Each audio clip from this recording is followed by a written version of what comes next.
Welcome back. This is not this is gameplay, but I am actually going to just record this, and if the full game is out, I'll try and play it. Yeah. This is Our Life, Now and Forever. Welcome to Our Life, New and Forever intro demo. This is a preview that includes the first few scenes of the game's prologue. Are you sure? Are you sure you want to return to the main menu? This will lose unsaved progress. No. I just wanted to press. Okay. Expansions and improvements to the game will come out as time passes on. For example, the finished version will have partial voice acting. This initial demo doesn't have any voice lines. When the game is complete, the entire story will be playable from start to end for free.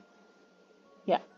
However, optional paid DLCs will be available to add in even more scenes. The very start is a brief tutorial that will be skippable in future playthroughs. Yeah. I'll help you get acquainted with all the many ways your choices can impact how the game goes. At any time, you can press the free button on the left side of the game screen to open the setting page and make the experience better suited for you.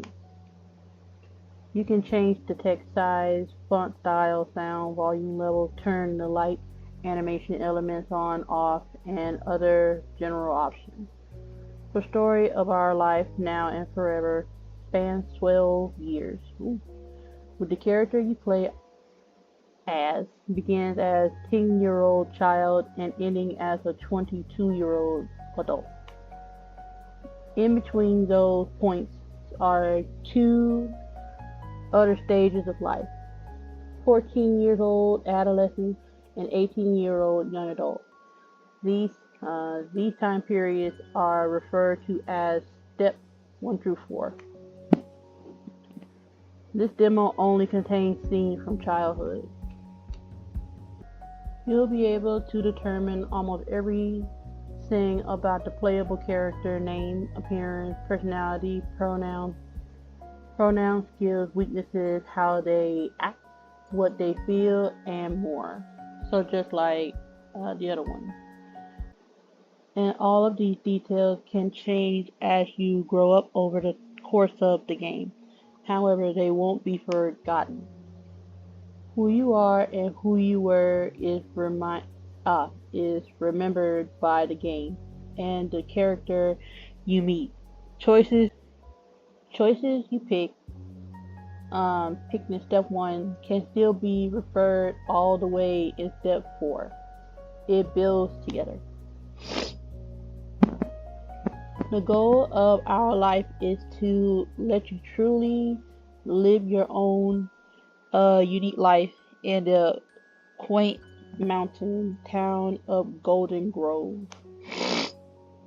But there are also two lead characters who will grow up alongside with you, alongside your own MC. Tamarack,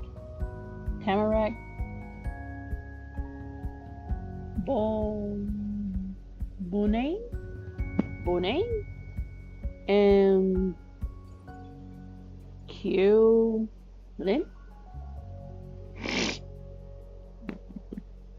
Must be some unique name, Kyolin. Tamarack, Banan, and I guess Quellin, I guess. You'll have the option of being their friend, pursuing one romantically, just having them simply be people you know. letting your connection change over time, and so on. Your relationship is customized and progress at whatever rate you want it to, if you want it to. Though there are a couple limits to what you can do. You can't date them both on you can't date them both or break up with one after officially getting together. If you had a lead become your romantic partner, that's permanent. Tamarack is a little girl, she, her. When you meet her, she always identifies as a woman. It's a QIU. And I don't know how to pronounce this, but I'm gonna say Quay. I'm gonna say Q. Q begins the story as a little boy, he, him, but questions their gender as the years go by. Q will ultimately come out as gender fluid, he, them. I mean, that kind of makes sense because there's some guys who look like girls and girls who look like guys. Our life, now and forever, doesn't include the options to romance a strictly male identifying character, but we do have another game. Our life begins and always, if that's your preference. I played the game. I finished it. I beat it. Well, not even. No. I didn't finish it. I'm lying. I didn't finish it. I did not finish that game. I don't know why I said I did. I didn't. I'm playing it still currently to this day. So basically, you cannot date Q, is what I'm understanding. Just strictly, like, I mean, it's kind of like life. You gotta start dating to see what you like. There will be other characters to interact with and befriend besides Tamarack and Q, though those two are the main focal points. How will you get along with other kids, your teachers, your mom, and so on? The light is in my eye, I can't really see it. I'm gonna revise this. How will you get along with other kids, your teachers, your mom, and so on is still in your control. With these basic mentions, the tutorial will move on to a new screen now to explain another major gameplay element. Okay, I don't want to not diss. English. These are the mindsets that I'm just like, why are they in my late 20s? They should have just been in my teens, because then it would make sense. Got a word to come out of my mouth sometime now, it does. They're in the wrong mindset. But I wanted to say, I understand what the tutorial wants me to do, but I will still go along with reading it like I'm reading the other one. The first thing you'll do on Our Life Now and Forever is design the appearance and hair details of your character. You'll be able to select a first name, last name, and add nickname too. You can also give your MC their general size, choose their dominant hand, and so on. The sex gender of the MC is customized as well. That'll be addressed more later. The remaining parts of this section are all the many ways you can edit the appearance of your character. A cute dress-up doll icon is included to give an idea of what your playable character is like. You can change every aspect of the doll, from the shape of the head, the eyes, and the hairstyle, to the coloring of each element, to what they wear. Customization can be extra unique by having the hair and or eyes be two different colors, tweaking the exact tint of the color, flipping the direction of different elements, and more. There's even one special tint that allows you to exactly match the hair and or eye color of your biological mom in the story. Or you can stick to preset options if you're happy with them or want to get through the customization faster. You can even randomize the MC and go with what chance gives. What you choose will preference in the script, and the icon image you put together will appear on the text box when your character speaks, unless you turn that element off. The game has a first person perspective, so you don't see your MC standing alongside the non-playable characters in the normal character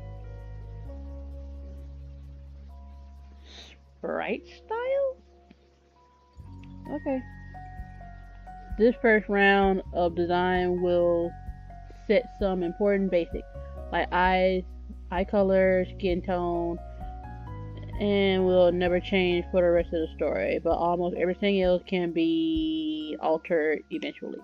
You'll get the options to use the screen to re-customize your MC significantly at the start of each new step.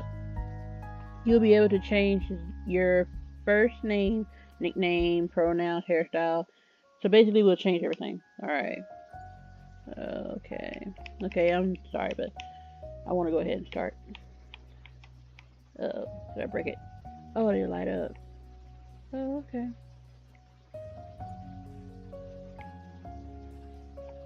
I think I messed up. Okay, there we go. Let's see. Instead, these may differ because depending on, I guess, whoever the sticker belongs to, that's the person will be associating with for a while until you want to stay with them or change it to the other person. I guess I was a quiet kid for a long time. Yeah, I did not have a lot of socials to talk to as a kid, and parents didn't really talk that much. So I'm lacking. So I don't even know what kids would have liked back then. But I do remember growing up and I had to be in school a lot, so I'm gonna choose the book. And we can change it as we go as well. So I'm gonna use books. Okay, visual novel style. Layout without icons. Visual novel style layout with icons. Yes, I would like the one with the icon. Can I choose that? Yes. I like this one. Okay, now we're to the thick of it. And it took what? Like almost an hour. Now sadly you will have to hear snipples here and there. And let's get to reading, which is really what I came in here to do. It looked like fall in Golden Grove. More than any place you've seen before, it could be in one of your old picture books to show little kids what autumn was supposed to be. There weren't any green trees or bushes, but there weren't just bare branches yet. It was almost the same as normal. All that had changed were the colors red, orange, yellow, brown. Even the blue of the sky high above your head seemed different than it did in summer. It wasn't as bright either, as though it had gotten tired of sparkling by this late in the year, or like it was even further away from you now that you were in this place. The plants and skies didn't get this way where you used to live. Your thoughts continued to jump around while you stood there in the big circle of street. The big circle of street at the end of the road. It was a weird path. I gotta keep adjusting because I'm uncomfortable. The chair is so worn out. It was a weird path to you. It wouldn't take you ahead It couldn't take you ahead or to the sides or whatever or anywhere else. Like most streets you've gone down, this one only came right here with those big houses. Okay, see, I'm trying to get immersed. I'm reading. I'm not immersed. I'm just trying to read. Like, I can't even visualize it because I see the visual.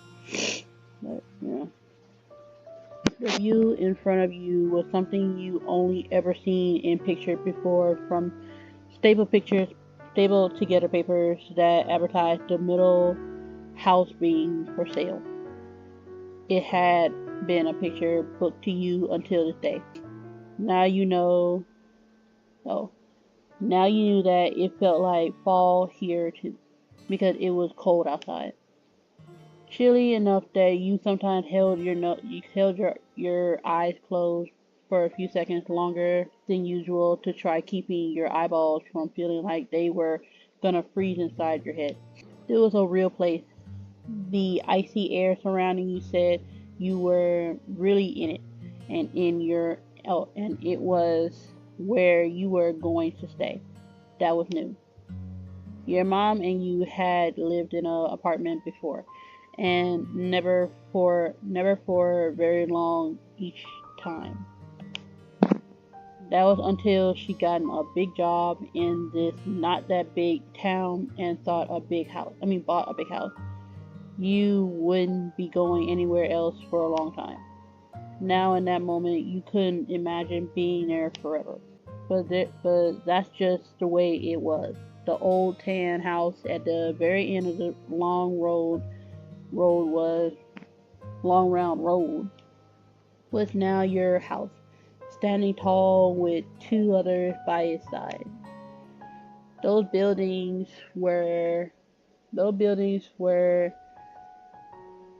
homes too, with their own people living inside, and those people in those ancient houses were going to be your neighbors.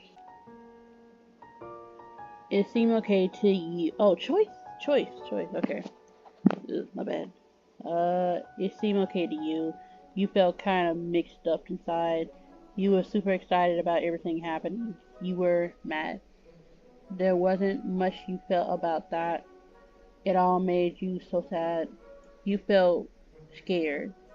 This would really be something, you thought. As a kid, who really thinking about that is there wasn't much to think about. Gonna say, seem okay. Nothing was gonna be the same, but you were alright with that choice. And it was even better because you be doing this with your mom. And it was good that part was nice, since your mom was so fun. Was no fun. You had so much fun together. Amatashi. Come on over and take a look. Oh, that was your mom's voice. You hadn't noticed she'd gotten so far. You wasted no time catching up in order to reunite with her.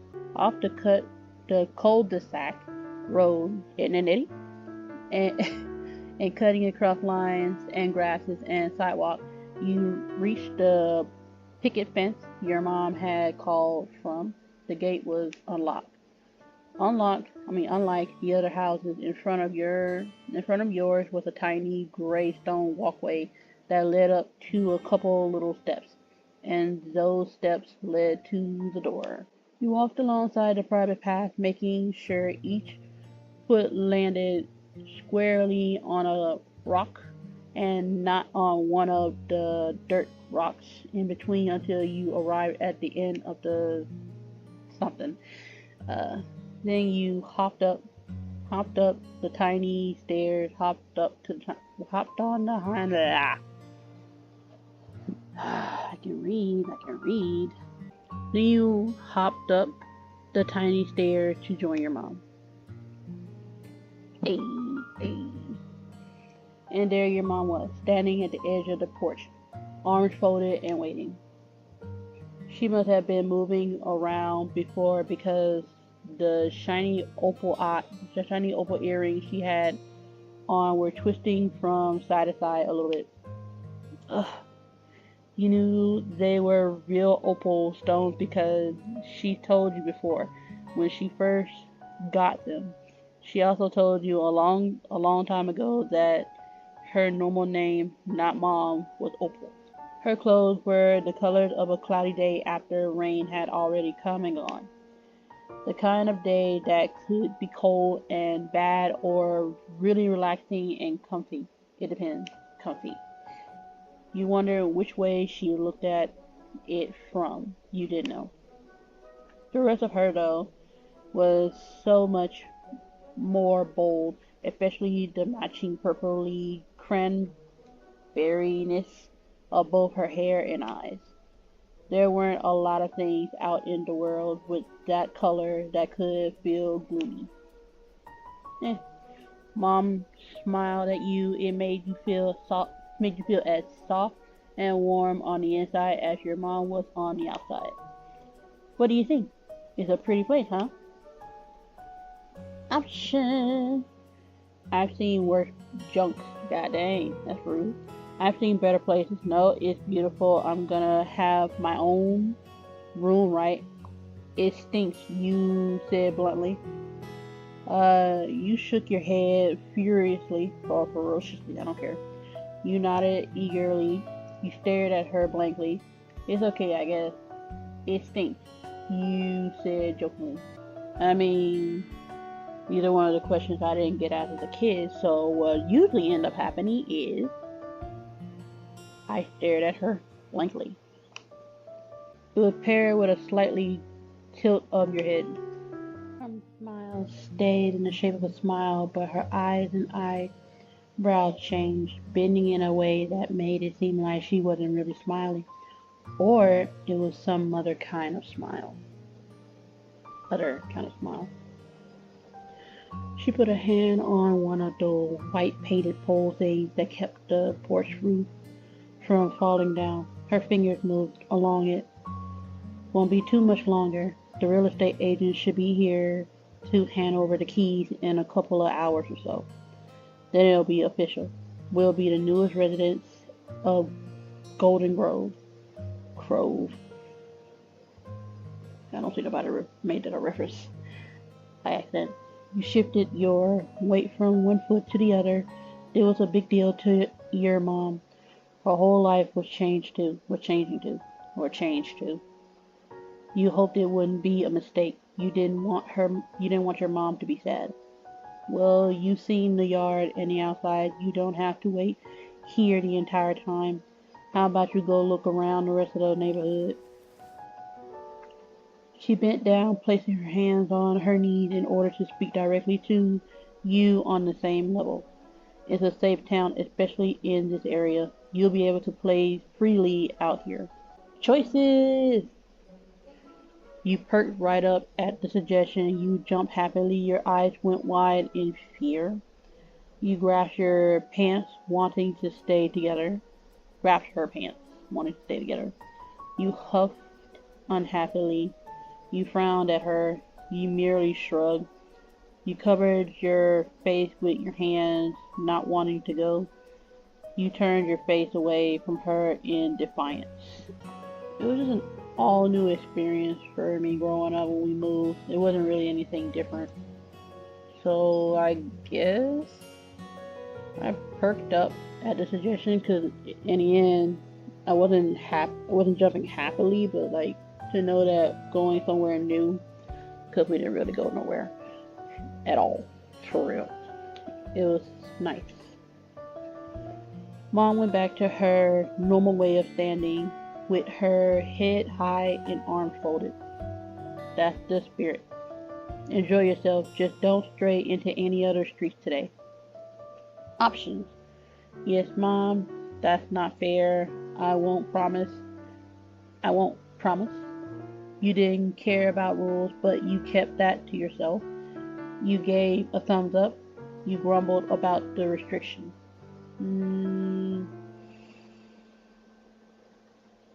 Yes, Mom. Thank you. I trust you. Ain't that the default of every girl? Just that y'all police us so much, it's ridiculous. Then get mad when they change. Too bad. Should've did both. With that, you flipped around, bounded down. You mean bounced down the steps and went back towards the sidewalk, ready to explore. Okay, this is where we're saving.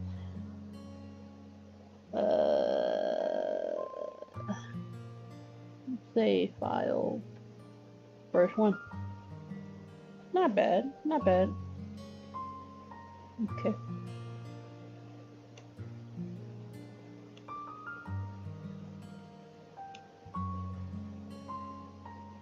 Well, I saved this, so it's fine. Alright.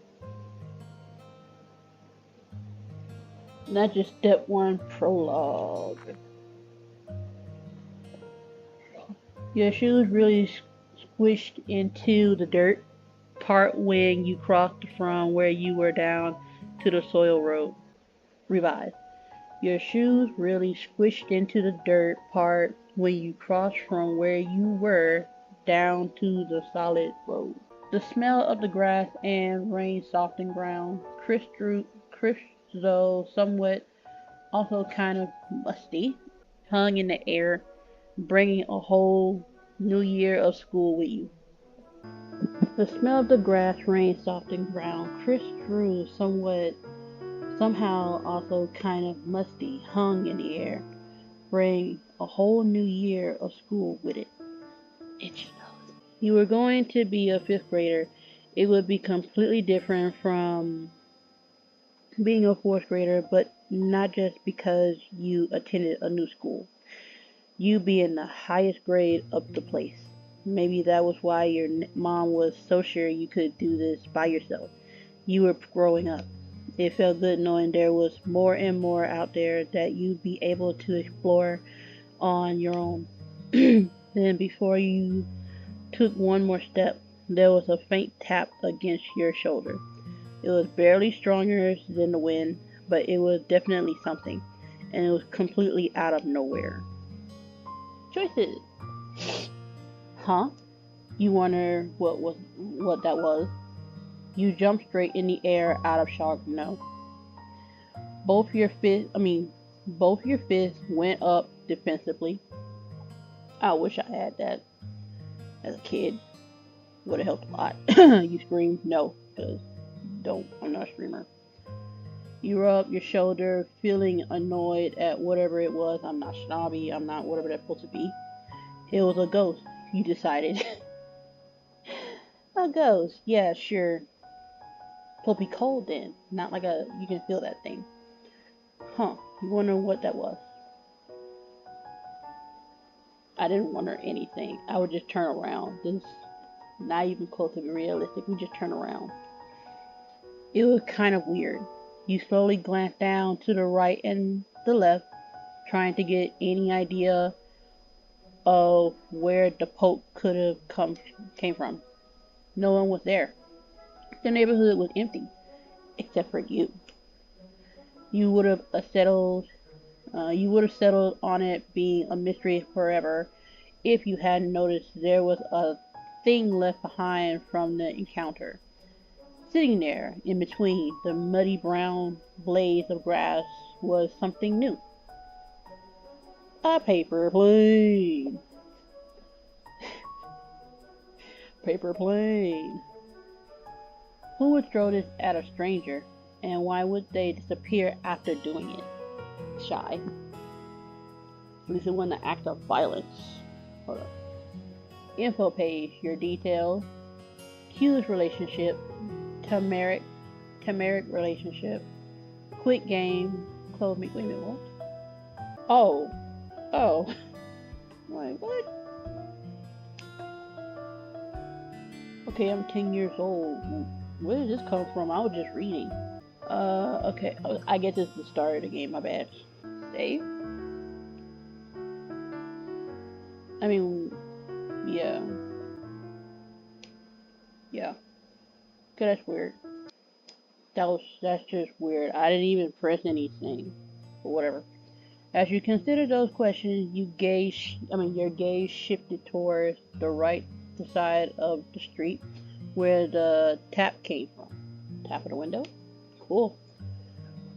Whoever sent this to you had to have gone that way. Okay. You crouched down to grab it. I wish I had good knees. And I do mean I wish I had good knees. Wanting to get some kind of answer to what had happened. The paper didn't feel the same crinkly way most normal paper did. It was thicker somehow, almost like a piece of cloth. It was cottony. What kind of paper is that? My glasses. 4 years old glasses. About to be 5 years now. That wasn't the only part that stood out. The page was a tan color with dark brown lines, not white and blue or white and black or something regular. More questions to add to the confusion. Where would paper like that have come from?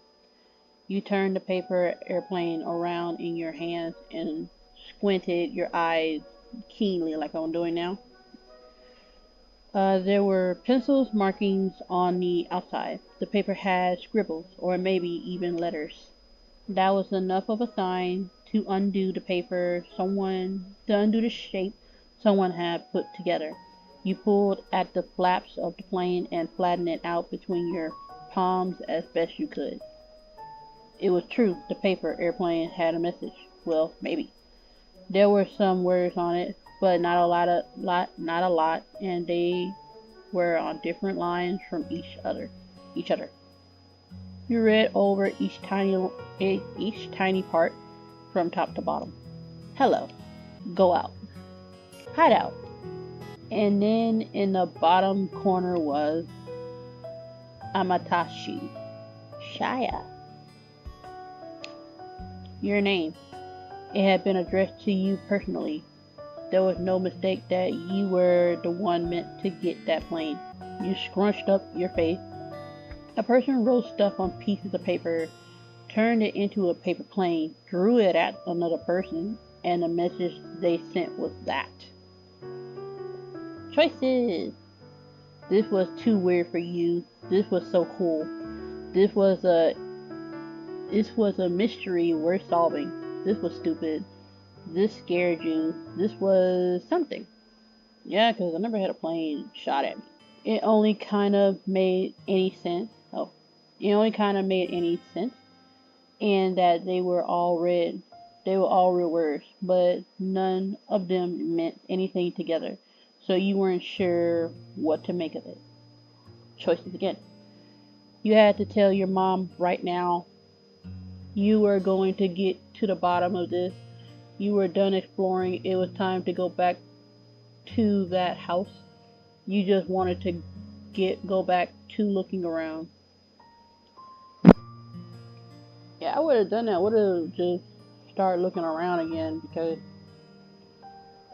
I'll just put the paper in my pocket. But considering this is not like how some of us have kind of things to do, I'm going to say I'm going to get to the bottom of this. Someone or something had to have sent this to you. You weren't going to stop until you found out who and why. Past the parts where the light shone through the clouds, and the parts where it gets darker. You began your investigation by heading in the same direction the paper had hit you from. The half circle of houses was out of sight by the time the normal sidewalk ended up.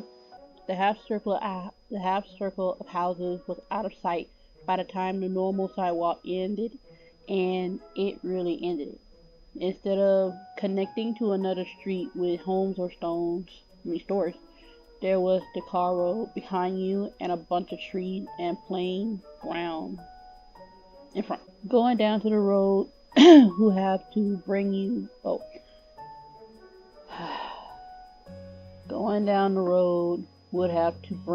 to the rest of the town eventually. But You were sure that would be straying too far, like your mom warned against. That was okay, you had other options. Bending in between the dark trunks and bright leaves were two lines stamped on through the grass. They went in opposite directions. It was a crossroads. One led more toward where the neighborhood was, but back further, right on the edge of where the forest started. The other went completely into the trees, a walking path for the people who lived there. Yeah, here, whatever. You stood there at the start of the turning point in the woods feet in your life, feet poised to move over the stirring thicker floor. Options. You knew exactly which one you wanted, but you didn't know where you were going. Which one seemed more appealing? None, because you're in the forest or woods, so it's like just choose. I keep looking left, so we're gonna go left if it give me the option. There was a path here that was definitely more worth trying than the other. You were sure of it. Something on the inside just told you so. Option. You went down the walking path in the left.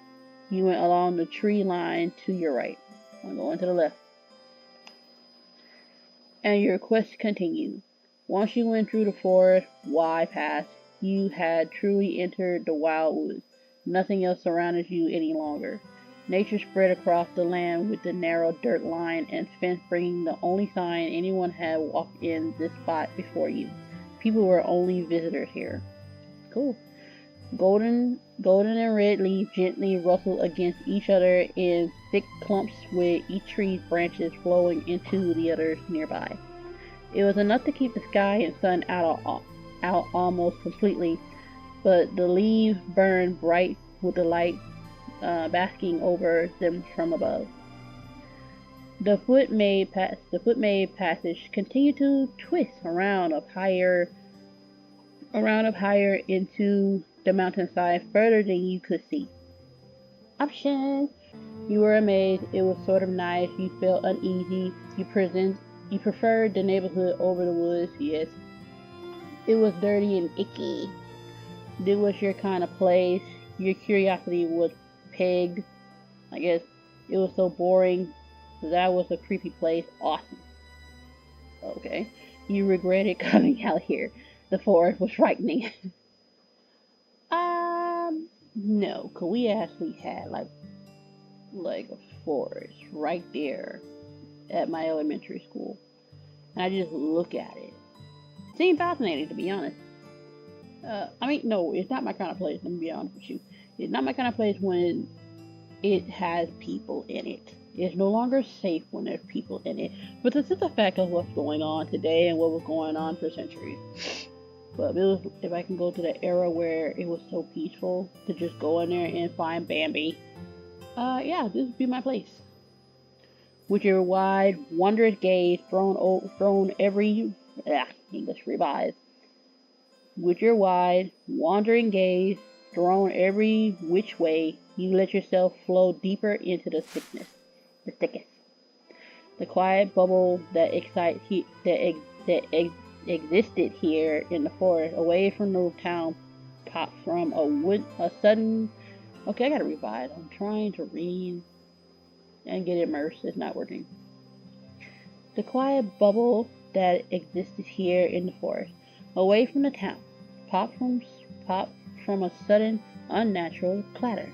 You stopped. It was a whooshing, thumping, and stirring up the leaves like something had crushed into whatever. You knew for sure that wasn't the wind. It had to have been an animal or a person, and it came from right over there. Choices. You decided to just take a peek. You wandered through the bushes to find the source of the sound.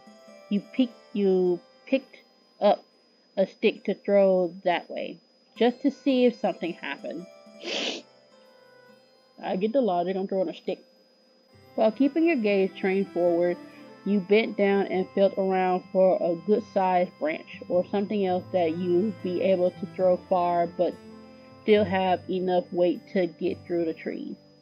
Once you wrap your finger around a chunk of bark that worked, you stretch your arm back behind your head and then threw the stick in front of you.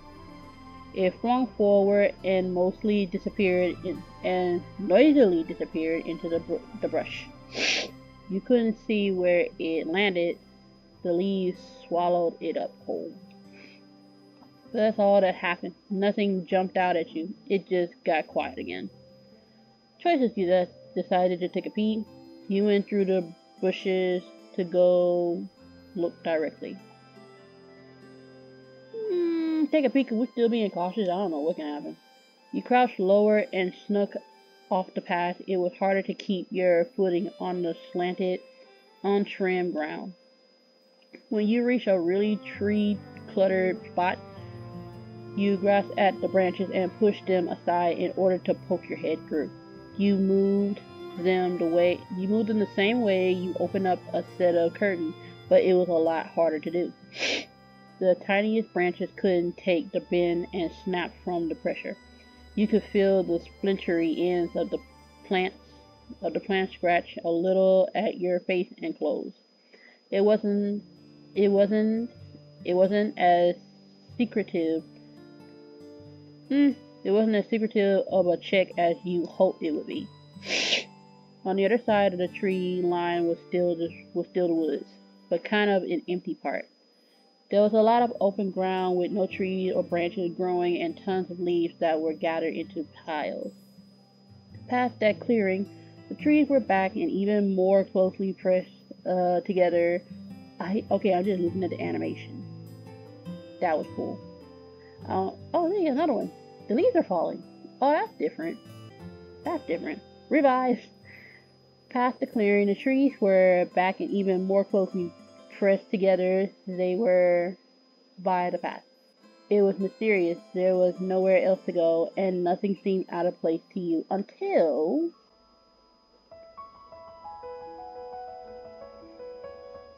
Hello! There was a shout and a new whirlwind of leaves rushing through the air. From underneath one of the piles was a kid. You knew that was going to happen. Options. Pretty cool. Who was this person? That's all you thought. You couldn't look away from their eyes. They were really red. Demon. Anyway, they had sparkly hair. Sparkly hair? Alright. They had sparkly hair, you noticed. You liked the scarf they had on. There were leaves stuck in their hair and clothes. That was the prettiest person you've ever seen. Nobody introduced pretty, ugly, handsome, or any of that other stuff to us, so I can't really relate. But I can say in this case, who is the person? That's all you saw. Yeah. You couldn't hold the leaning forward position any longer and stumbled forward completely into the open area. You stared at them, and they looked right back at you as everything they've thrown into the air gently drifts back down. Choices. Hi. Were you in there this whole time? You scared me. Do you live out here? You're crazy. How did you know I was here? Were you waiting for me? Awesome. You had no idea what to do. You began to laugh. I thought I was gonna catch someone, but you got me.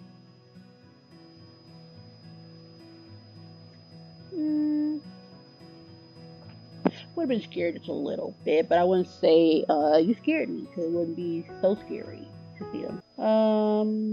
Yeah, we're gonna go with I thought I was the one that's gonna catch somebody, because that's really what we came out here for. We should catch somebody who sent the plane. That got the stranger giggling.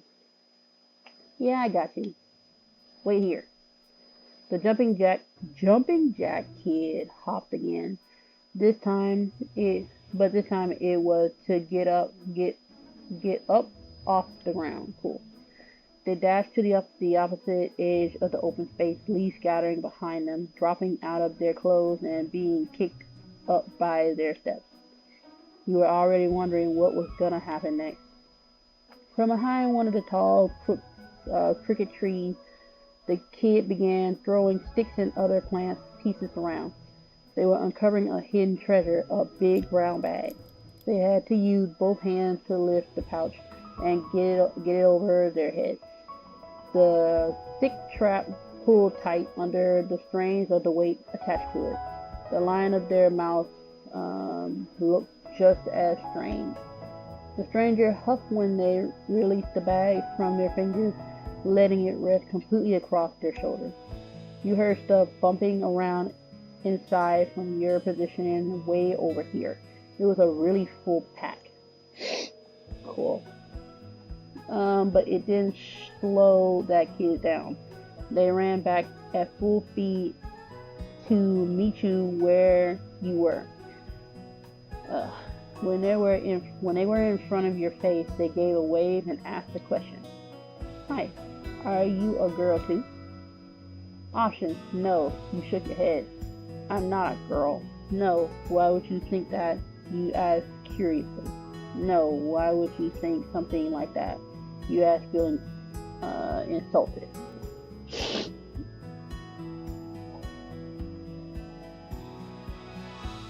We are a girl. Oh, are we a boy? I chose girl. I'll finish this up first, then go back and see, because I am a girl. I am a girl. Okay, boys and stuff are just as good. What's the right answer? I'm just okay, I forgot. That was one of the options. Hold on, let me make sure y'all looking at me. Okay, yeah, that was one of the options. Like, I'm a kid, I'm a girl, I'm a boy, stuff like that. I'm like, I forgot kid. I'm a kid. Okay. So now we're on track. I was confused. I'm just a kid. People use she to talk about me. And then it was like all the clouds in the sky, and her head, you guess, had cleared away. And all of a sudden, the leafy girl seemed to remember to introduce herself the way most people do. I'm Tamarack. Choices. Alright. That sounds nice, really. Tamarack is a weird name. Cool. Tamarack, what does that mean? Tamarack, that's a tree. Oh my gosh. Wait, isn't that a normal word and not a name? You simply nodded. Alright. Yeah. I'm Tamarack. A tamarack is a kind of tree. I like it a lot. So what's your name? I'm Amatashi. Sorry, choices. I'm Amatashi. I want to say Amatari so bad, but I'm like, that be messing with crossover. I mean, this is different, but I'm just like, I gotta get creative with names. But anyway, sorry again. Choices. I'm Amatashi. My name is Amatashi Shaya. It's Amatashi Shaya. Nice to meet you. You didn't speak.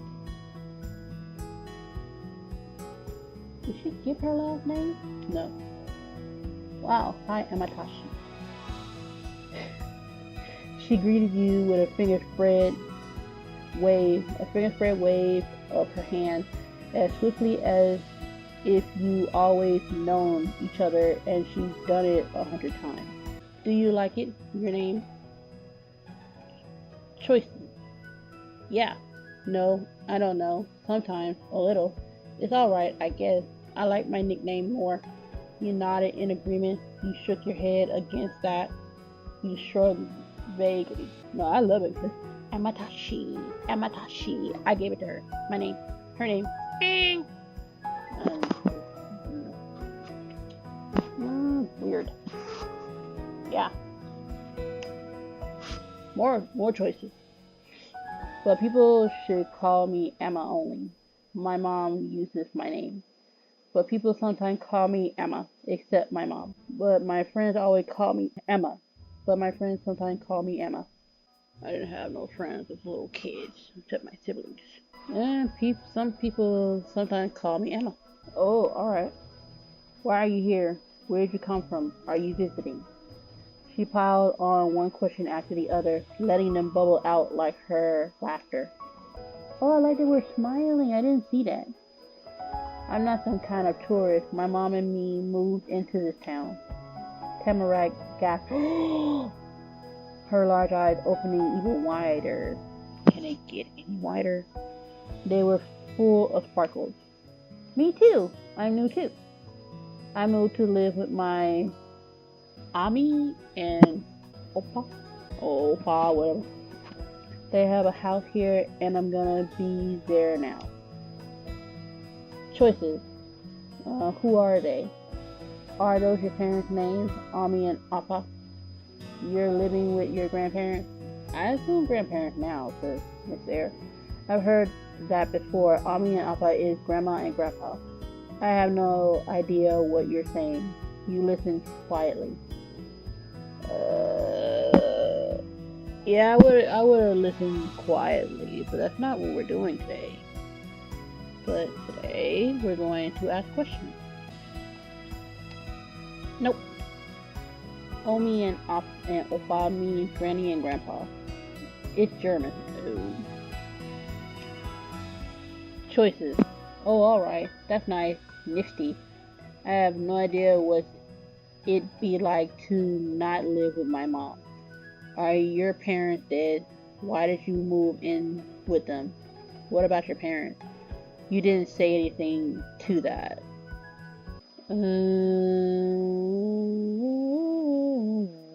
What about your parents?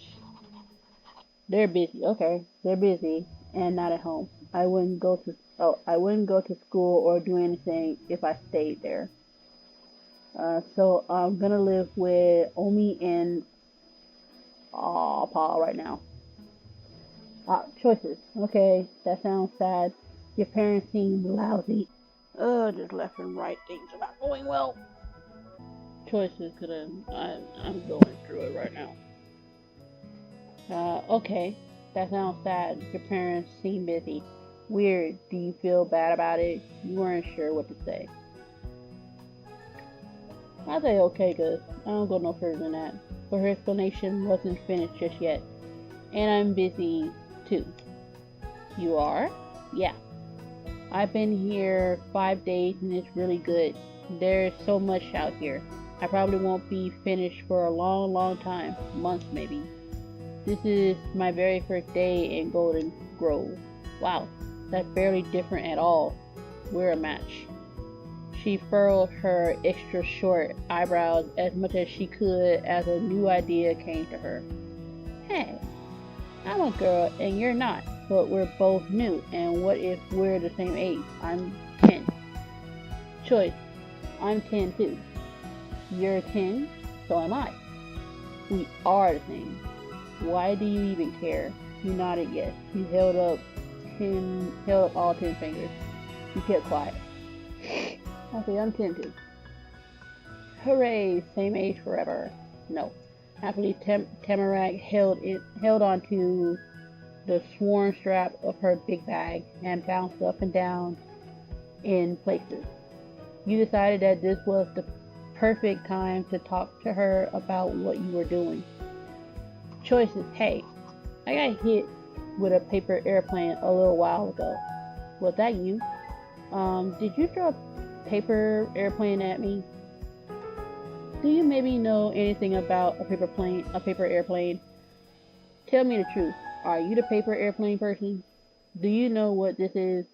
You walked while pulling out the page. Without a word, you took out the piece of paper. Because we maybe not have a lot of information to go on by. So we just met her, and she seemed more of the outdoorsy type. So she didn't have enough time to throw paper. And if she did, how? I'm gonna ask, do you know anything about a paper plane? Ah, yeah, you got it. Oh, never mind. Okay, I was somewhat correct, or whatever. I got it. That's for sure. Woo! She flung her arms up over her head in celebration.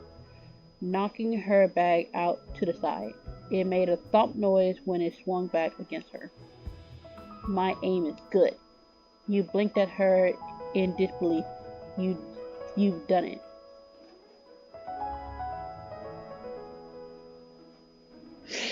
You've done it. You found the mystery person who made that strange paper airplane message. Option. She was entertaining, you thought. You rubbed at your eyes exhaustingly. She was loud.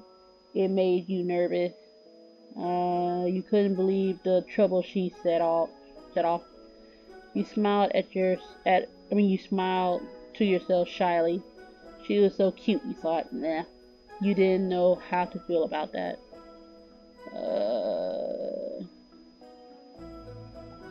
Exhaustion. I'm taking a nap. But everything else, it was okay. Option. Thanks for sending it. How did you know my name? That place was really cool. That plane was really cool. Why would you do that? Why? Yeah, it is. Your throw was perfect. How come you sent me a notice instead of just talking to me? What was that message even supposed to mean? You smiled quietly, but with satisfaction. Yeah, I'm still confused. Like, what the heck? Like, I'm cool. If we're kids, it's fine. How come you sent it instead of coming to speak? I didn't send a note. What is that supposed to mean? Eh? You thought you knew what disbelief was a second ago, but hearing that made you feel it in ways you never had before. The stunned look on her face got Tamarack to add more. The paper I used wasn't mine. It was litter in the woods. It was litter in the woods. I picked it up and put it in my bag, 'cause I couldn't leave it there on the ground. Then when I saw you standing in the road, I just had the idea. I could do something fun with that garbage by making it a paper airplane for you. So that paper is from someone else. So you didn't write anything on it? Yeah, I didn't. Options. Choices. Oh, well, that part makes sense, but this is still confusing. What's the point of sending a paper airplane if you don't have a message? Why would you use a piece of paper that has stuff written on it for that? Are you kidding me? Then who did write the note? You were speechless. Huh. I don't know if anybody who's gonna play this game as well. I guess either is already out or it's gonna come out soon. I read there's a best friend theme in the game too. So I'm guessing that's Q. I cannot say the name correctly. Thank you. So Q is the one, I guess, is gonna be the best friend. Or she can be the new best friend. I don't know. I just met her. But yeah. I'm going to choose who did write the note. I don't know. That was all she said. Tamarack couldn't tell you anything more. The person who wrote that strange message for you was still a mystery. You hadn't found them even after meeting the paper airplane person. Choices. You shrugged and accepted it. You weren't thrilled that the mystery had deepened. You felt creeped out. You were more determined than ever to figure things out. You were so disappointed. You were completely frustrated. I'm still curious. I wouldn't say so determined, but it does thicken the plot. So I would say you were thrilled that the mystery had deepened. It was so much more exciting than you had thought. You started thinking more and more about this, making plans in your head. Tamarack could tell something was going on with you. Amatashi! What did the paper say? Was it funny? Do you think random stuff is funny? It was short, and all the parts were on different lines. The words were hello, go out, hide out, Amatashi Shaya. What? So weird. Who would write that? I know, that's what I was thinking. It's strange. She took a big hop closer to you, a smile growing across her face as she landed. You would keep going. You should keep going, and I'll come too. That paper isn't very old. It would have gotten wet and eaten by bugs if it was out there in the forest for a while. We could track them down and ask them what they were doing. Options. Okay, you can come. I was gonna ask that. You can come. I was gonna ask that. Well, alright, if you really want to. Yeah, I could use more eyes for looking. Thanks. I would have been scared to go alone. This is something I need to do on my own. Sorry, I'm going by myself. No way. You have to stay here. You nodded in agreement. You shook your head. No. Nah, she already suggested it. First of all, it's more fun to have like people that you just met, y'all on the same plane, not plane, whatever, on the same idea of who did this. Well, alright, if you really want to. Woohoo! Tamarack snatched up a nearby stick across the ground and directed the pointy end forward. Forward, the way you had come from. We're gonna find the litterer who puts weird things on paper. And so you started to walk along the brown wall, the brown fall brush again, now with your new partner in the adventure. Tamarack came along from behind you with eager, skipping steps. She was right. You were going to find that note writer person who knew your name. Soon you reached the head of the path. You were at the crossroad once more, but you brought back knowledge and this new girl with you. That's where we just came from. That's where we were. You threw a thumbs over your shoulder while walking ahead to show what you meant. And down there is just the road, but I haven't looked at that other way on that side. This is literally like 3 days after the first one. Everything will be edited together. Welcome back. Actually, let me redo that. Hello everyone, welcome back. Oh my gosh. You would think it'd be so easy to just go ahead and just record a demo. But living in a house with other people, that's not possible. Well, it is possible because I can still do it. But we're just going to pick up where I left off. Struggling to read is all it was. You switch the arm you bent back to point straight ahead across the fork passage. Directing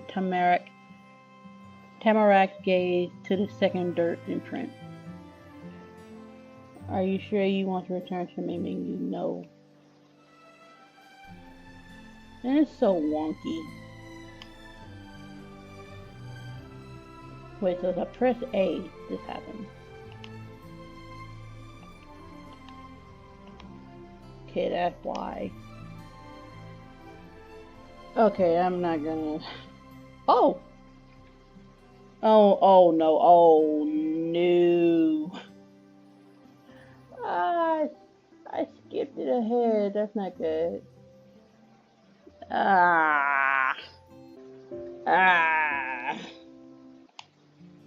With her lips shut into a tight line, she nodded rapidly and with seriousness. But only for a second, then she was perky again. She was having fun and only pretending like she wasn't always so silly. Yeah, okay. Down the tree path for you and me. So I ended up rewinding it because I didn't see the other one. The decision easily made. You and her crunching footsteps started up again in unison. The R. You still and still, your quest continued. The path ended up being kind of a trick. You ran out of dirt to walk on after only a minute or two, and it became plain grass everywhere. I keep forgetting. Okay, I'm just gonna use that's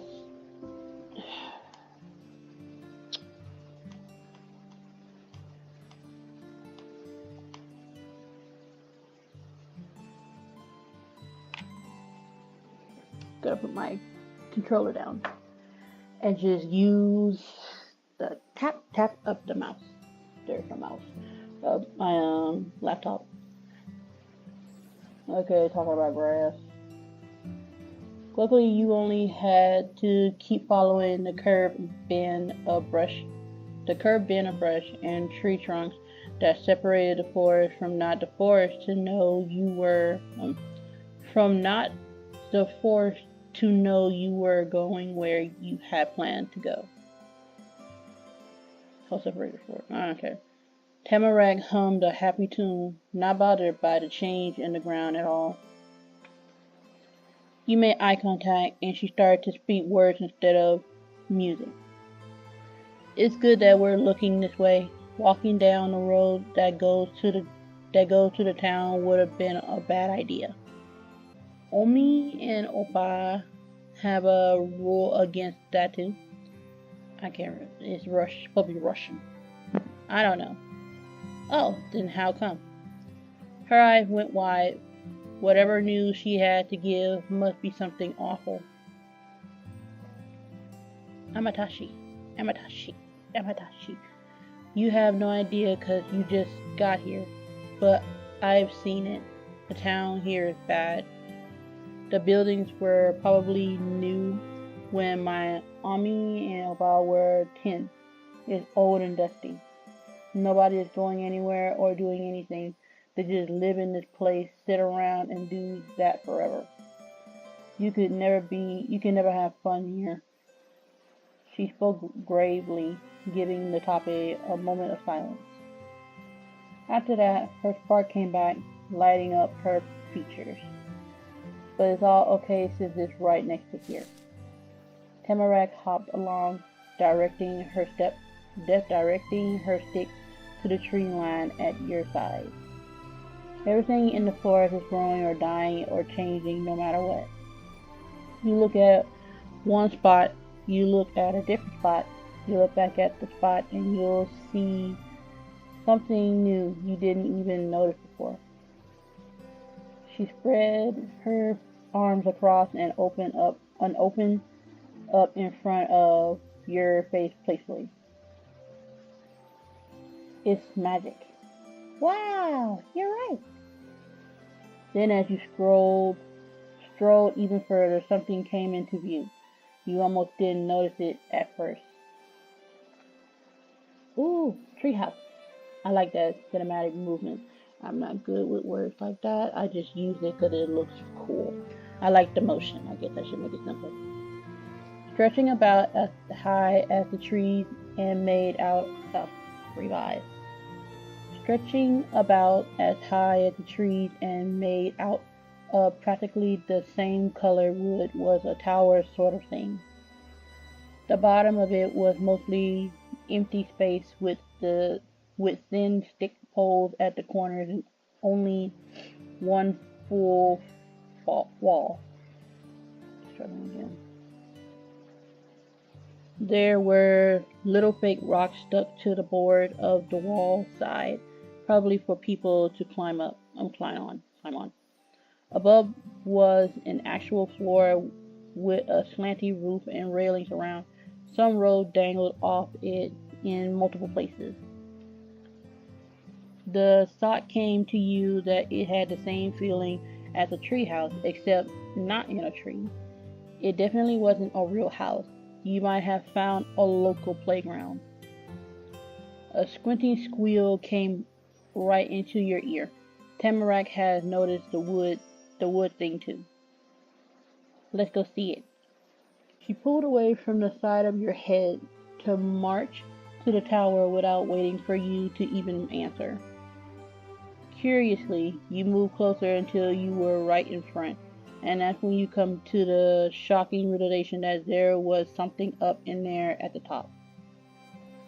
Eyes squinting to try seeing more clearly, and your neck bent back so far your head might fall off. You could make out a lumpy pile. I need a drink.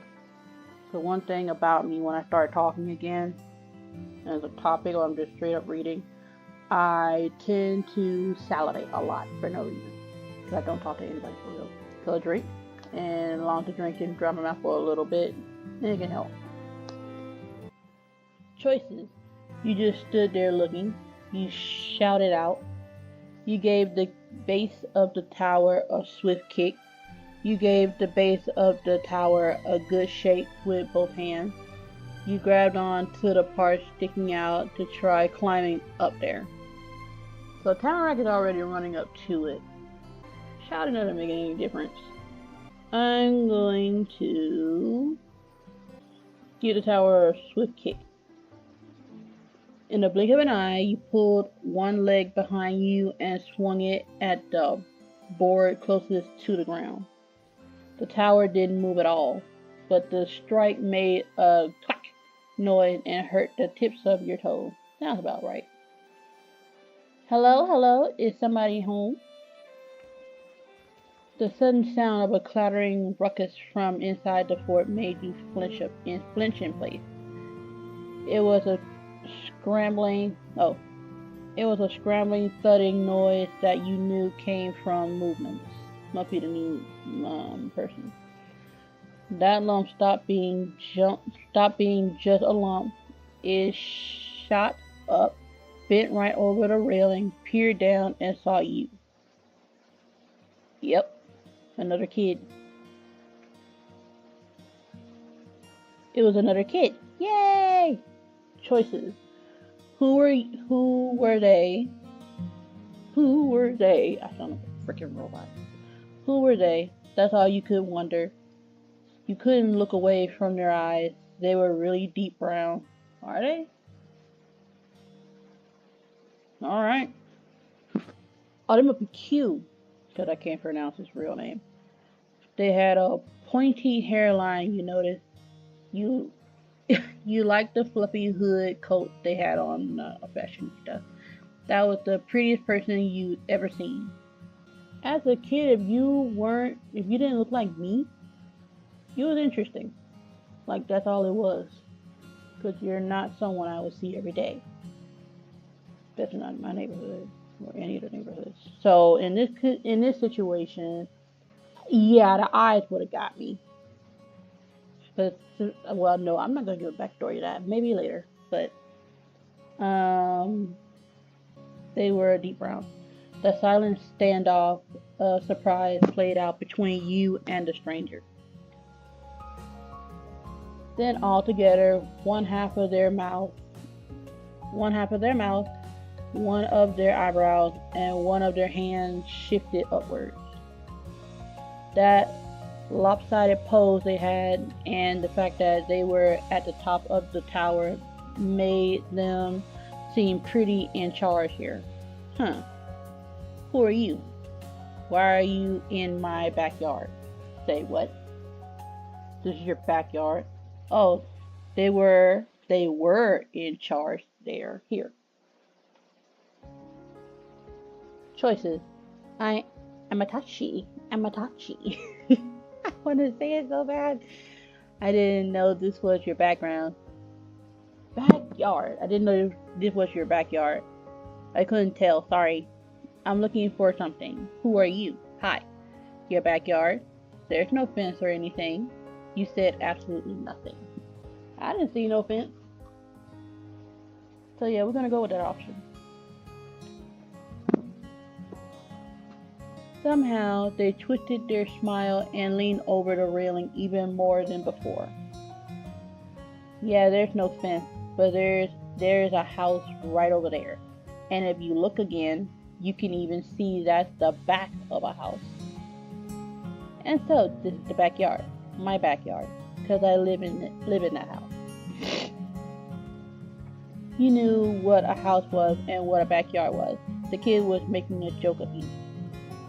Choices. How could I have known that far away house went with all this open grass? Fine. You just stop talking about it. You're being mean to me. Okay, you're pretty clever. That house, it isn't close to here at all. It's way over there.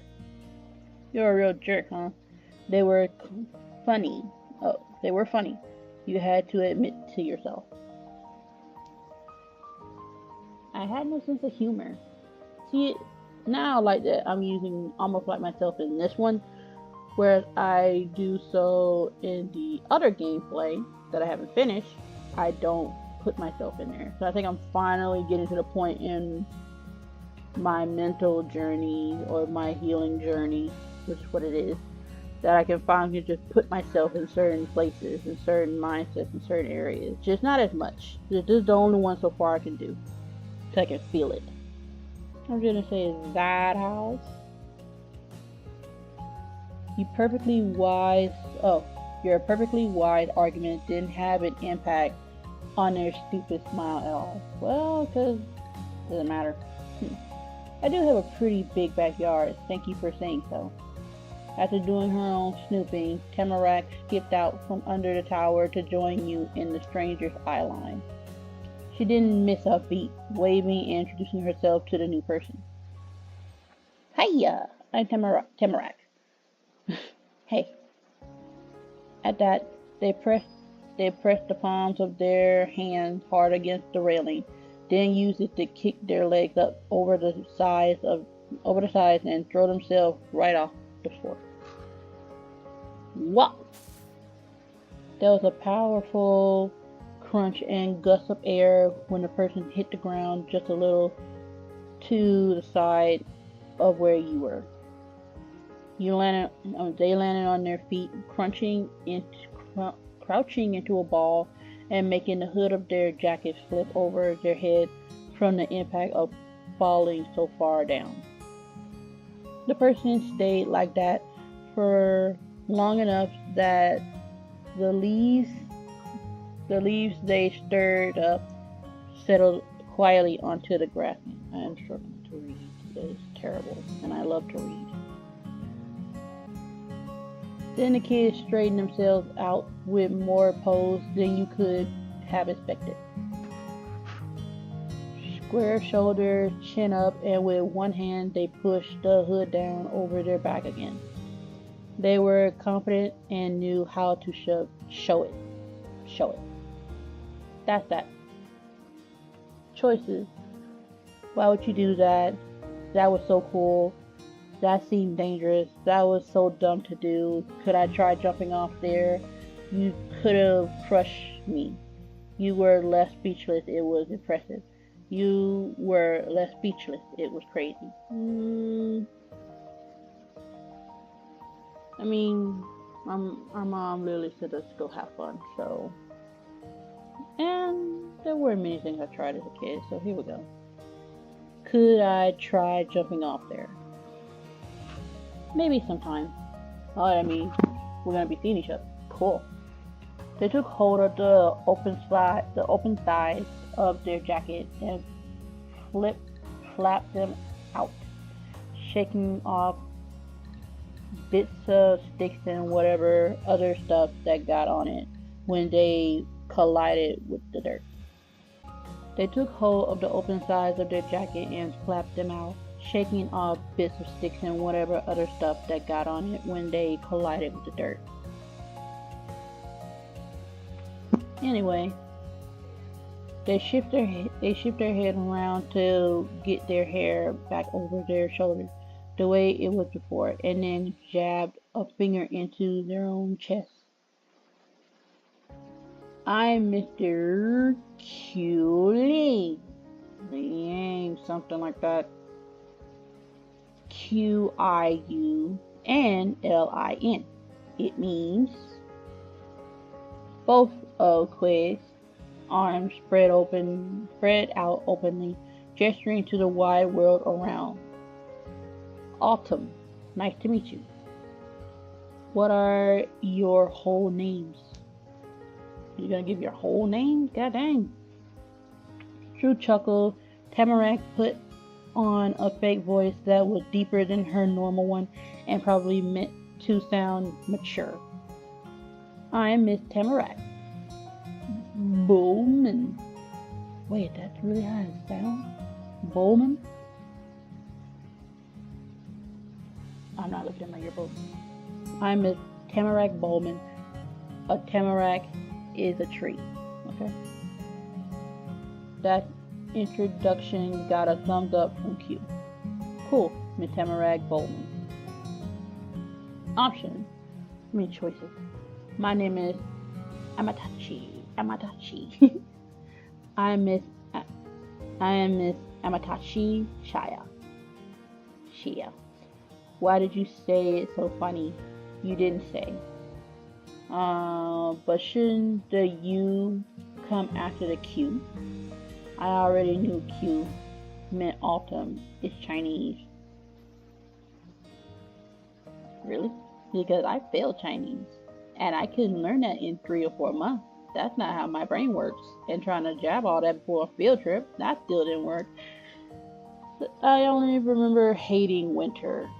And I remember writing the winter one down. And I drew a picture of the one for winter.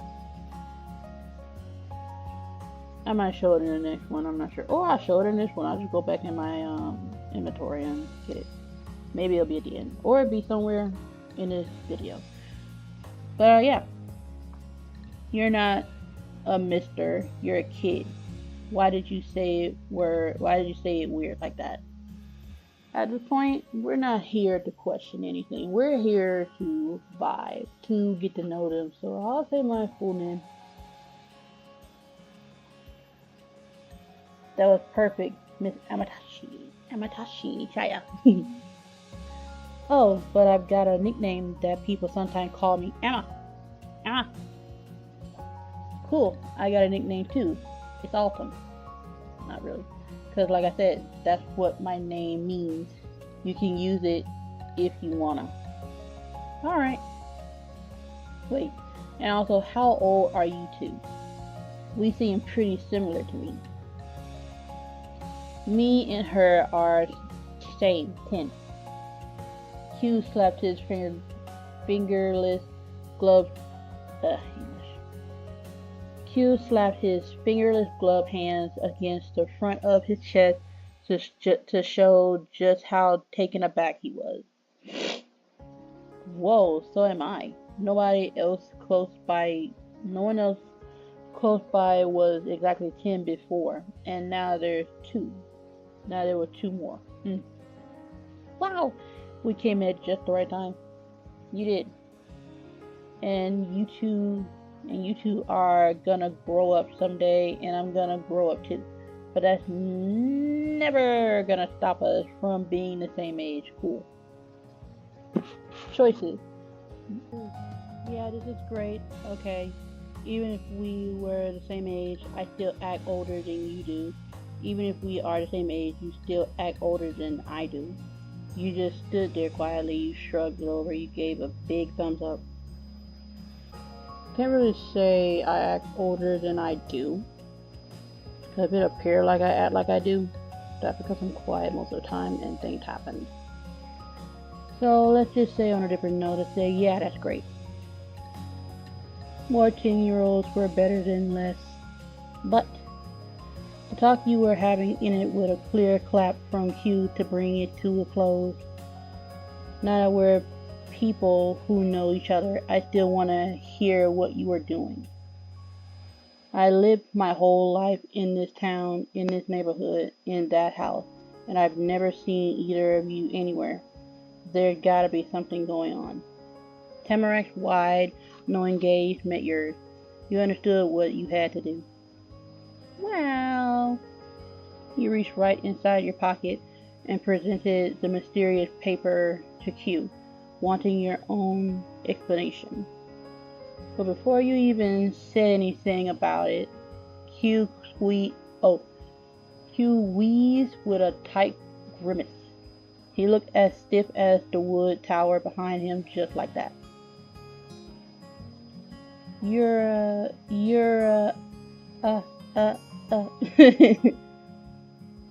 He stammered and babbled and pointed his finger all around the space that was sort of in front of you, until the word finally came to him.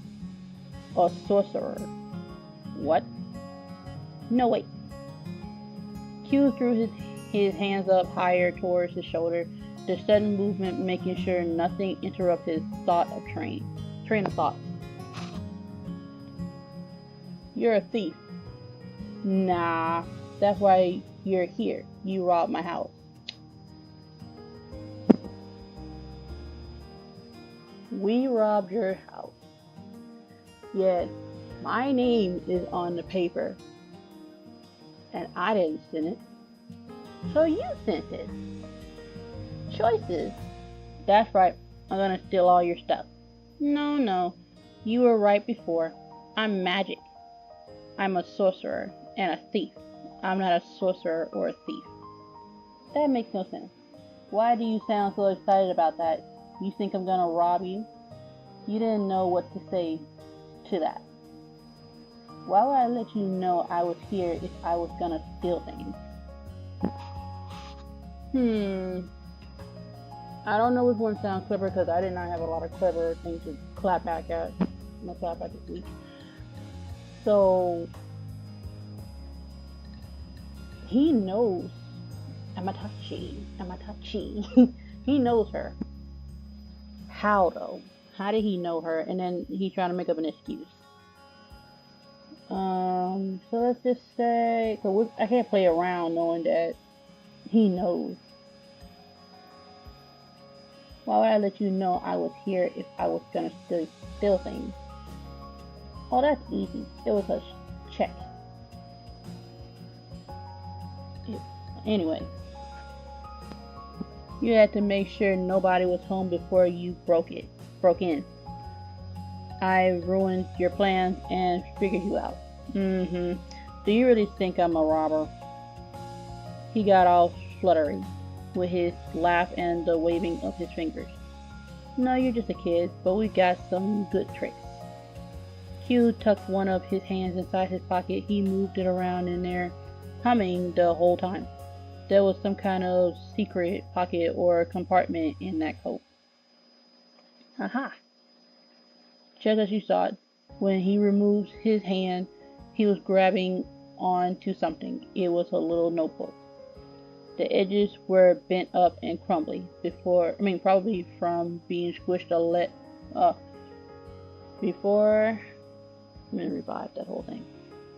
The edges were bent up and crumbly, probably from being squished a lot of ways and a lot of times. And there were papers sticking out in weird ways that made you think they weren't even attached to the book anymore. They were just smashed between other pages to keep them in place. So the thing you noticed the most were the colors, tan with dark brown lines. Tamarat squealed, bounding closer to you. She and you had the same idea at the very same time. It's the paper from the airplane. Q flipped open the book, tapped in a slow, considering rhythm at the front page with the back of his knuckles, and said what you wanted to know without you having to do anything. That's my special paper with my notes on it, but it's not in my notebook. It was in your pocket. You must have done the thing that sleight of hand. That's what you did to snatch my stuff in the blink of an eye while I was standing right here. So you're a magician or a pickpocket. That's all it is. That's all it could be. No, you just left paper. No, because you're about to mess me up. No, it was an airplane motion. It was an airplane motion. It was an airplane. And it was in the form of an airplane, and it was thrown at me. It was thrown at her. Just saying. I'm gonna say me, her, whatever. It was thrown at us deliberately. He shifted on his feet, putting one hand to his hip and using the other to make a wiggling gesture with the notebook. Q was really confident in his accusations against you. Sure, whatever. Can you show me how you do it? But that wavy motion Q did was too much for the old notebook. It bent in half, upwards and downwards, with the momentum of its own owner's arm. Some of the papers slid out. They drifted to the ground slightly, the same way leaves fell from trees. You started right at them. Stared right at them. Sitting there freely like that, Q didn't. Choices. You lost it, Q. You're right. I don't know what that paper ended out. I don't know how that paper ended up in the woods. You were being sarcastic. Maybe you just lost a paper and that's how Tamarack found it. You silently stood there. Don't want to be sarcastic? Because you sure ain't making it easy. Nah, be upfront. You lost it. Yep, you dropped your paper. Nah, I never lose things. He said it proudly, still not paying attention to the paper clutter around his feet. They were pretty much waiting to blow away in the wind at that point. Choices. There are papers on the ground right now, you know. I think you might want to look down. You never lost things. You already lost more papers. You decided to let Q figure it out on his own, if he ever did. Bashfully, you pointed a finger down. You jerked a finger right at the papers currently on the ground. You wanted to tell Q about the papers, but were too shy. No. You hope Q never noticed what happened. It'll be funny. Alright. You hope Q never noticed what happened. It'd be what he deserved. No, I can say you never lost things. You already lost more papers. Q's eyes widened. He lifted the notebook over his head and twisted his feet outwards, more to fully clear his view of the grass below. Finally, he spotted the missing pages. Whoa! Thanks. In the middle of talking, he dropped to his knees to scoop up the loose papers. It only took a second for each one to be gathered. He leaned off his knees onto his butt He leaned off his knees onto his butt and made a little oof sound. From there, he got his feet against the ground while pushing up with his hands still clutching the paper so he could stand again. With that successful rescue mission done, Q delicately flipped through the notebook, inserting the loose papers along the way between different pages. He went all the way to the end. Then Q's complete book was pressed shut once more. Hey, that really helped. A beaming smile directed right into your face almost had you covered your eyes. Okay. But before that happened, he looked away. Q twisted to the side to better rummage inside the hidden pocket of his jacket. He made super sure that the entire stack of papers made it back safely this time. You heard a sigh of relief. In an event swooping move, Q tilted his head back over his shoulder to reveal his face again. The bright expression from before was completely gone. He had that smirk again. Oh, brother. So, did you see that? I don't lose anything. Okay. Okay, we got one of those. Choices. Are you kidding? You lose stuff all the time. You just had it. You just find it again sometime. It was only because of me. Next time, I'm not gonna tell you about it. Your cheeks got hot from embarrassment. You're a real idiot. You sound tirely. You said tirely. You're an idiot. You sound jokingly. You broke into laughter. Wow, Q was cool, you thought. Dang, Q was cool. You annoyingly had to admit to yourself. You low-key sound like us when you were little. If our thoughts was like teenage-wise. Let's see. Now, he's not an idiot. I think he knows what he's doing. Or this is like an action. I don't know. Whatever it's supposed to be. It was only because of me. That's right. Smiling, Q leaned a lot more forward, all the way onto his tippy toes. He stayed up and put his hands against his chest like it was nothing. You didn't know how he stood on them so well. And you seem really nice. You're probably gonna help me out again. Thanks. Q's fun with your reaction came out as a set of snickers.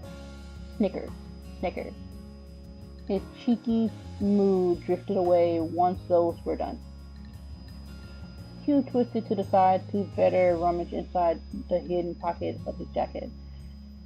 He made sure that the notebooks made it back to its normal spot. When he tilted his face back towards you, he was quiet and thoughtful. This is very mysterious. My paper vanished and 2 new kids appeared in my backyard all out of nowhere. I don't get it. Q, I'm your neighbor now. I moved into the middle house on the street. Oh, the new neighbor. That's right, that's you. It makes so much sense. Except for her. his growing excitement scrunched into confusion. Q brought a hand to his chin while also pointing squarely at Tamarack with the other one. I'm pretty positive there was only gonna be one new kid moving in. Unless you're Amatashi's mom. Ew, no. I mean, that's not, okay, that sounds so bad. But no. If my mom looked just as young as me, I'd like to shoot my dad in the foot. Because why? And it's not even just that, because this is a whole thing I've been seeing when I watch anime sometimes. I've been lucky to dodge animes where the moms look so young, but they're so small, like a kid. I've been lucky until the internet. And I haven't had internet consistently growing up, because it'll be off for years. So I missed a lot. Except when I gotta play catch up. Tamarack was completely tickled by the idea, giggling and covering her mouth with her hands. She didn't do a good job at stopping any of the laughter from getting out. No, I'm not a mom. I moved in with my Omi and Opa. Opa. Omi and Opa? I never heard of that. It's another language. Is it another language? It's German and they're German. Cool. Thanks, but they already had a house here. It's pretty great now. Great one. It's a pretty great one. Whoa. There's a granny who lives there and a guy that's her husband. That's your Omi and Opa? I think so, probably. Omi has really long hair. Opa has short hair, and some of it is on his face. Omi and Opa means granny and grandpa. Yeah. Q bobbed his head up and down with great understanding. Granny and him have a kid now, huh? Wow. Then Q shook his head side to side, flopping dark brown strands of hair around and trying to sort out his thoughts. But if you're just new neighbors, not thieves or sorcerers, how do you know that was my paper? I didn't know, not for sure. I don't know, not for sure. What, you were showing my notes off to everyone you saw in the world? Yeah, that was kind of an idea. Huh. You knew it would be a long story, so you took a huge breath. Tamarack put her fist up. eagerly in her own preparation to talk about what she had done. I got here today with my mom. She's waiting for the real estate agent, so I had to go spend time doing something. I went down to the road and a paper airplane hit me in the shoulder and nobody was there. That was me. I threw it and I ran away. And ran away. It was great. Okay, so I got it mixed up from 3 days ago, from the last time. So she threw it. Okay. I picked it up and opened the plane and saw the stuff written on it. I thought the person throwing the plane was trying to give me a message. But that wasn't me who wrote it. Right. Then Amatashi went into the forest after, and I surprised her by jumping out of the leaves. Q nodding along, probably not getting everything you two were talking about, but curious enough to just keep listening. And then I talked to her about the paper airplane I found, and she told me what we said.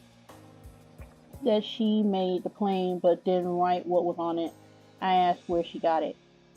Tamarack chimed in again as your story continued to bounce back and forth between the two of you.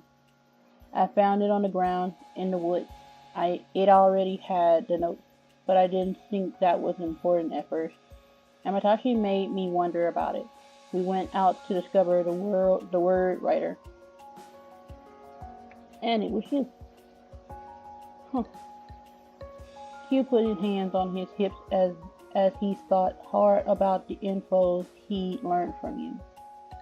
You're saying all this was random stuff for fun? I guess so, but if you are the one who wrote that, how did you know my name? That was on the note. And what were those other words supposed to mean? Hello, go out, hide out. Amatashi Shia. It doesn't make sense. Oh. Q cracked a smile and flicked out his arms to start his own explanation. That's just stuff I was gonna do. Counting 1, 2, 3 on his fingers, Q listed each part of the letter simply. Hello, say hello to the people around, go out, visit a town or another neighborhood or whatever. Hideout means go to my hideout. Q stopped the countdown to pat the sturdy wooden wall behind him with pride. Right here. You didn't finish the rest. Choices. Fine. I got it. Oh, I get it now. Wow, I like your hideout. That's all stupid, you said sharply. That's so stupid, you said, amused. Your hideout is in your own backyard. If that's a hideout, why would you tell me it's a hideout? You didn't speak. Wow, I like your hideout. No, it's really not here to compliment you, for real. Yeah, but it still doesn't explain. I get it now, but it does not explain my name. I'm getting it too. Alright, yeah, for your name being there, my mom and dad told me. They talked about how people were moving in next door and how there was gonna be a kid my age, and her name was Amatashi Shia. It was cool to me, so I wrote it down. That way I wouldn't forget. And I even took out and read the page a lot to make sure it be something I remembered. Looks like I forgot after all. Choices. That's it. Okay then. Thanks for trying to remember anyway. I don't know why you're confident when you get everything wrong. You said put off. You're such a scatterbrain. You think put off. Okay. Why you're such a scatterbrain, you said fondly. I can't believe you forgot who I was after your parents told you everything. No, we're not being mean. We're not here to be mean. That's it? Okay then. Sounds like a okay, now let's go home thing. Thanks for trying to remember anyway. You're welcome. I'll remember this time, definitely. But that's pretty crazy with the paper airplane. It's really impressive you two put the whole thing together. He was right. You and Tamarack had now been able to discover the whole story. Choices. It felt good. You were proud of yourself. You didn't care that much. It went better than you thought. But this means you did lose that page out there somehow. So what was that about never losing things, Q? Yeah, but I told you, you lost stuff. You lose stuff. I don't know if this sounds me, so So what was that about never losing things, Q? Tamarack found it. Tamarack found your paper on the ground. With wrinkled brows, Q shifted his hands up to the side of his head so he could instead tug at the front strand of his hair, pulling them out fully straight. I don't know how it's possible. I think I know, but it depends on you. Probably got a hole in your jacket. Because that would make more sense to how it was just on the ground. Or while you was walking, maybe thinking, you will pull your hand out of your pocket and then thought you felt all the paper stay in one place, but it didn't. I don't know how it's possible. Are you too sure you're not sorcerers or thieves after all? It'd be fun, but not really. Yes. Too bad. Choices. He was so funny. You covered your eyes at the ridiculousness. You sighed, you smirked widely. He was so adorable. You felt tired. You just ignored it. I mean, it is, kinda is, but he is kinda funny. He is kinda funny. Q finished his point. He finished his pal, straightening up and putting his hands solidly on his hips. He was back to being in control. Here we go again. You know, there's nobody out there who's perfect. I accept my mistake, and I'm sorry to you, the forest, for messing up the place. I think it forgives you. Cool. That's really nice of you to say, Q. Thanks. But you realize suddenly how late it must have gotten. Your moms would start to worry soon. That wasn't good. Returning thoughts were put on pause when Q suddenly changed the subject. Hey, Matashi, Tamarack. I'll walk you around back to the front. I want to hang out more. I should probably see how Ami and Abba are. They're pretty old and need help sometimes. Yeah, we could all go back together. Choices. Alright, we can. Yes, I was gonna ask that. Well, okay, if you both are sure. Sorry, I want to be by myself. No, I don't want people coming. Sorry. Me and Tamarack are going together. No, you should stay here. Me and Tamarack are going on our own. That sounds very possessive. You just met this girl. Okay, Q. Bye, Tamarack. The two of us are going. You nodded in agreement. You shook your head no. Getting close to possessive over here. Not looking good. Yes, I was gonna ask that. I was not gonna ask that. You relax your stance, accepting that this was really over now. Yay! Her cheer and extra pizzazz cause she still had that stick to point up high. To our houses. While chuckling, Hugh used his fist to enthusiastically punch the air. It matched Tamarack's pose. Homeward bound. Choices. This is really nice. You're going back as successful people. Alright. You two are loud. That's rude. You smile at them in agreement. You watch the two in shy silence. No. Alright! Yeah! She had cupped her hands around her mouth to make it extra loud. And so you started to walk through the yellow fall grass to get to the neighborhood again. But you weren't going to be alone here. There. Tamarack bounded head, bouncing her arm up and down with the stick like she was the conductor of a marching band while Q came alongside you with even casual steps. You were returning to that house. Beautiful. Your new neighborhood had become even more orange toned by the time you finally returned to it. The far off sun slowly sunk away behind the tallest mountains and forests to sleep for the night. Your shoulders grew larger, pulling away from your body to reach out into the street ahead. Shadows. Okay. The dark shadows morphed. The dark shape morphed and combined with one another as you walked in your own mismatched rhythm. All while the eyeball chillingness of the outside world got more powerful bit by bit. Tamarack still stayed about 2 steps ahead. Sometimes she was closer and sometimes she got away from you again. She used her stick to knock at the bushes and lamp alongside the sidewalk. Q was next to you but had switched things up so that he was taking large skips backwards. Weird.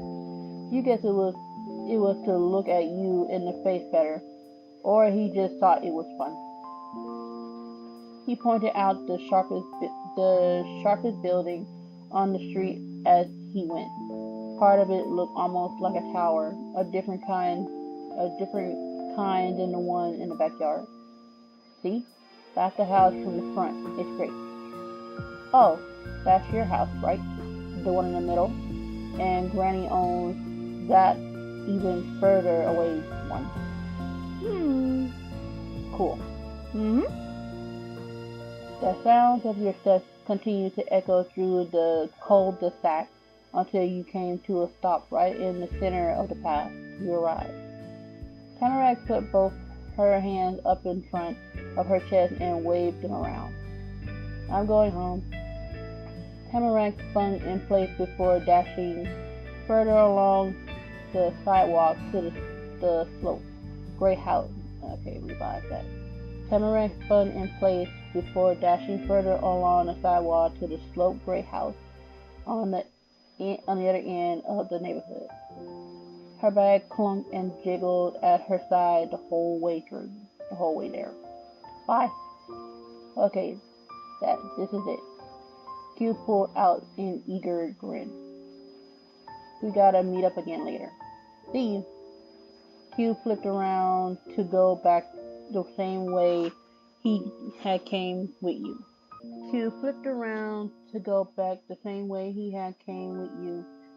He needed to return to the pointy red house with the huge backyard. He didn't drop any papers this time. You waited there in front of the house in the in a dimming evening light, watching the 2 other kids go to their houses right on the same street. Choices. Bye. See you later. Be careful on your way back. Thank you for coming with me. It was cool to see you too. You gave a wave goodbye. You waved your hands in the air and jumped up. These sound cute. It was cool to meet them too. That was everything. The whole outing was done.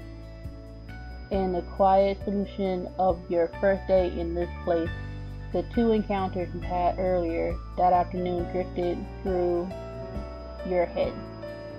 Tamarack and Q. Hey.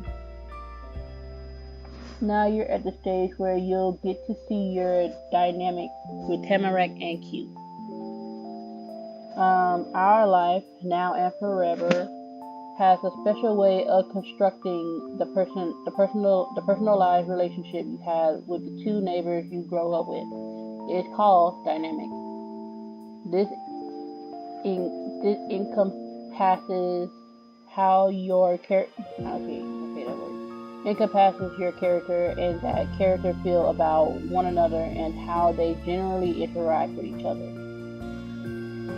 It doesn't determine if your character is shy or confident, or social or unsocial. That's done through the phrasing, actions you pick, and normal choices. This is only setting. This is this is only setting how you and the two leads tend to approach things on a top line level. Okay.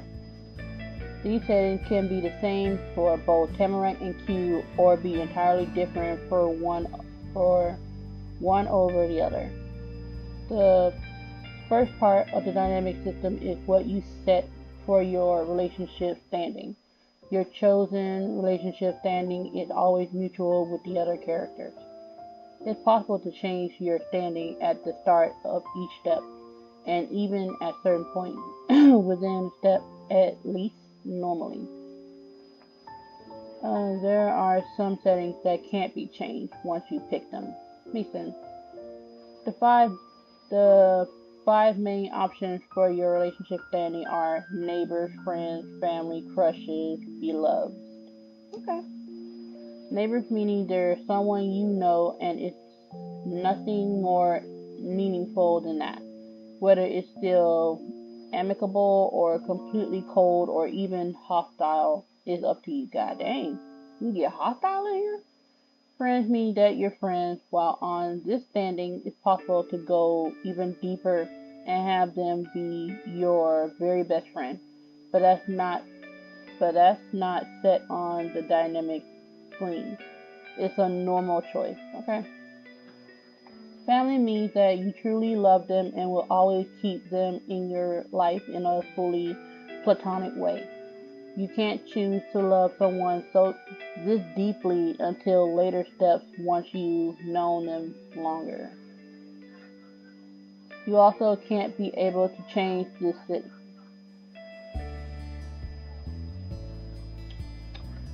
You also won't be able to change the setting to anything else once you picked it. It's completely certain and unwavering. You can bring both Tamarack and Q into your proverbial family. Crushes mean that you and them have crushes on each other. While on this standing, you can keep your feelings a secret and act as though your own friend, best friend, or it can be known that you're romantically interested. Later in the game, you can also officially go steady with Tamarack or Q. If you begin dating one of them, your standing on the dynamic screen will change to partners instead of crushes. It's possible to be crushing on Tamarack and Q at the same time, and for most of the game, you can only get into an actual romantic relationship with one. In step 4, a polyamorous relationship can be pursued if you want. That's for the other side. Not in a bad way, but like, okay. So it's not in a bad way. It's like I heard of this. It just it doesn't really go over well when you keep trying to put more than one together. Some people made it work. Some people didn't. It all depends. I mean, it just look like a little village anyway. The way that will work in is that Q and Tamarack would be in a committed platonic relationship with each other and can be in a committed platonic or romantic relationship with DMC. Q and Tamarack won't be romantically involved with each other other regardless of the choices the MCs make. It would be interesting if they were both into each other, but not into the MC. That's just me. If you do date one or both, you can't break up with them. That kind of makes sense. The partner status can't go away once you get it. It sounds like a very committed relationship to the end, to the death. It is possible to change simply crushes to one or the other option if you want to. Beloved means that you truly love them and will always keep them in your life in a clearly romantic way. You can't choose to love someone this deeply until later steps once you've known them longer. You also won't be able to change the setting to anything else once you picked it. It's completely certain and unwavering. Like crushes, the romantic feeling can be known, a secret, or you can be officially partners. If you're at the setting, you'll also unlock the possibility of getting engaged and changing your relationship standing to fiancés. There's no requirement to get married or even date. What you what you do or don't do with your feelings of love is up to you. The leads will respect your set boundaries because they were programmed. If you are, if you are beloved, makes. Oh my goodness! Revise. I don't have another drink because it is. Oh boy. Keep it going. Things are getting wonky. I mean, I like these settings. I like it a lot because to me, it felt like growing up. There gotta be a deeper meaning to just being with someone because I'm just like, it felt, to this game, it makes me feel like, or think, instead of feeling, think that this is actually how some people actually been together for so long, and then it's just like, there's no such thing as you can break them up. Nothing can break them up because they're truly in love because they started off as friends. And starting off as friends is fine. Because when you finally start falling in love, and then that person loves you too, it's like, if you're truly in love, like both y'all are in love, but like if you both are truly in love, it's like nothing can separate you. Not even when one of you die, because I already seen it. And if it truly is love, the other person will die right behind them.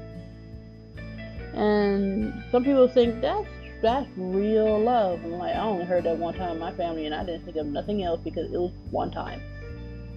And that's literally all the time until now I was growing up. I have not heard that two people in either side of my family were so in love that whether the man or woman passed away first, the other one passed right behind them. Whether it be days or... Yeah, it felt like days. Because if it was hours or just a second, oh my gosh. That's a bond that to be honest, I think many people are afraid of. To be so loved that there's no way spiritually y'all can separate. I find that very interesting because it's like, I don't see it in my family and I don't hear it but one time. And it's like, I don't see it no more. It's just like, I'm not pushing for that because to me that feels rare. And anytime something is that rare in any family at this point, I don't know. I mean, some people can really be that way. Like absolutely nothing can separate them. Lies, deceit, like, not deceit like dead, but like, I can't really describe it in better tone. I could when I was still in school, but no, I can't. But basically, nothing can separate them. That's how I see with this game. If it's pushing towards that, it'd be so cool if we can just have a game where we just grow old together. That'd be so cool. There's probably a game out like that, but I haven't seen it. It'd be interesting though.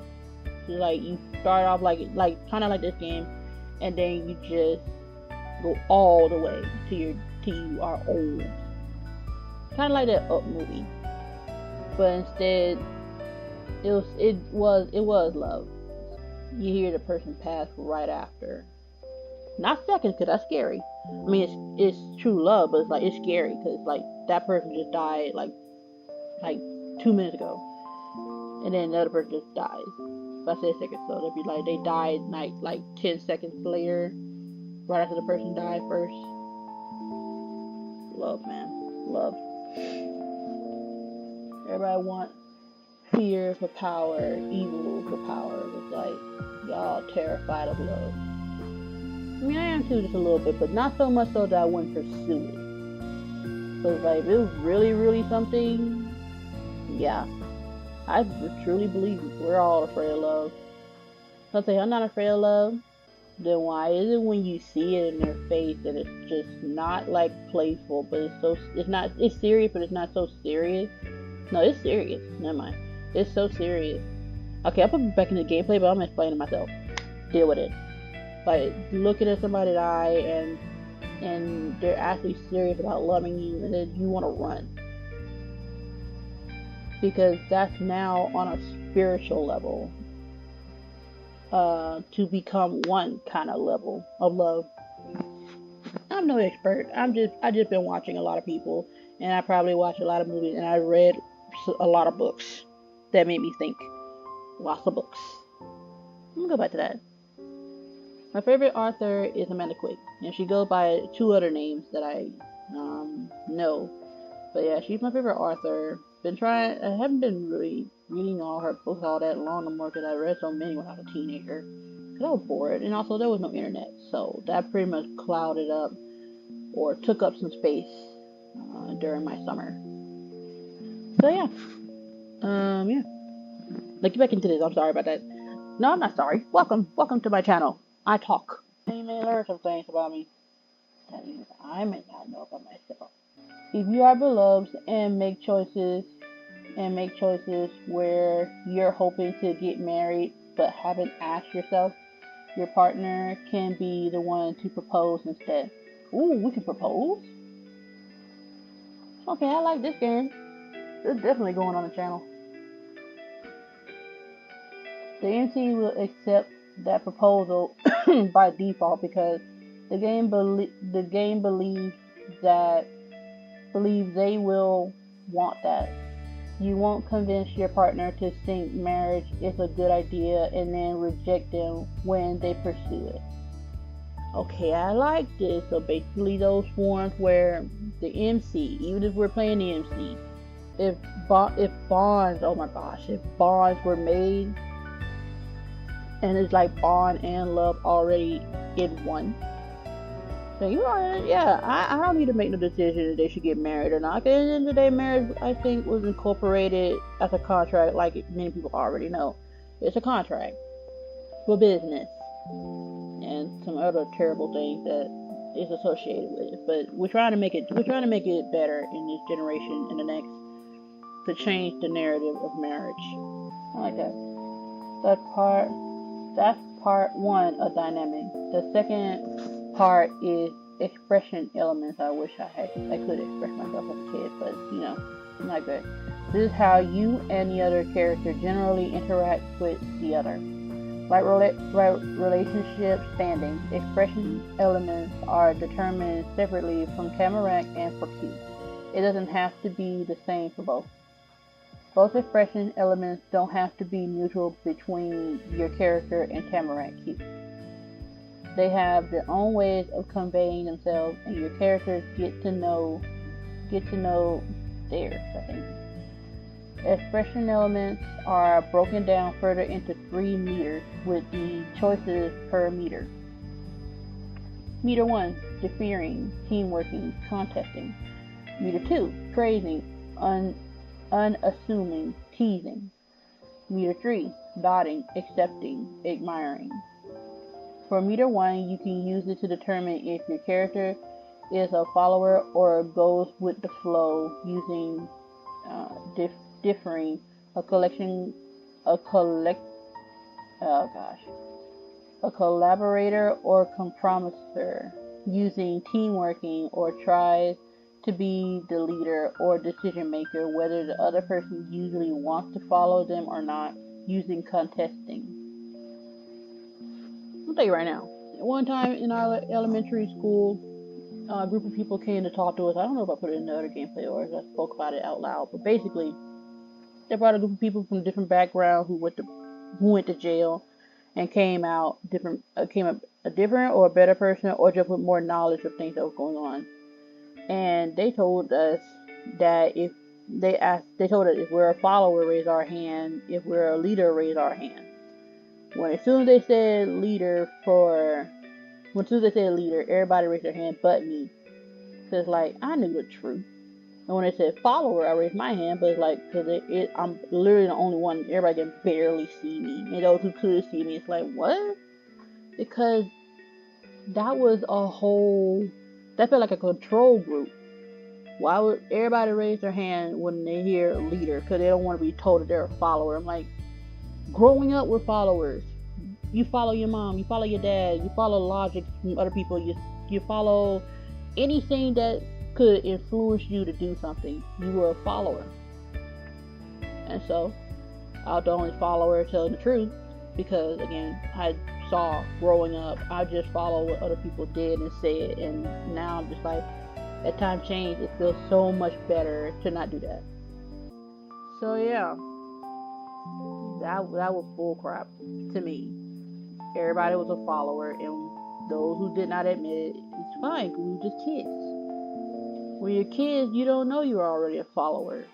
So when you hear a leader, it's like egos pop out, or you want to follow the crowd. I did not follow the crowd. Wow. I hope it wasn't a contest, because that'd be a problematic thing if everybody did it for competition, or who can raise their hands faster. But it's like, no, that was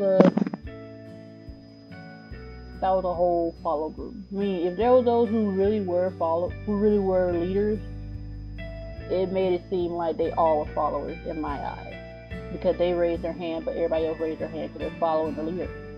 Back to the game. I just had to see my 2 cents again. I'll probably be doing this a lot if I'm in reading base or things that make me think. But I didn't get a lot of chance to just think or express myself or speak.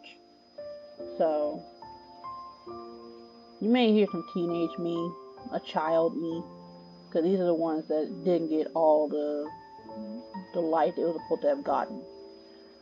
So I'm not sorry in advance. Just hope you understand that if you're gonna get to know me on my channel, you may not be talking to an adult fully, but you will be hearing me. But I'll bounce back. You'll just notice if something not mindset. You'll know what mindset may be. For meter 2, it determines if your character is the type of person to go out of their way to make comments on the other person and what they do. If not, they're unassuming. If so, the comments can be complimentary or even flirty if praising, or they can be joking or giving the other person a hard time if teasing. You get to control the phrasing intention through choices. Meter 3 can be set to determine how your character views Tamarack and Q.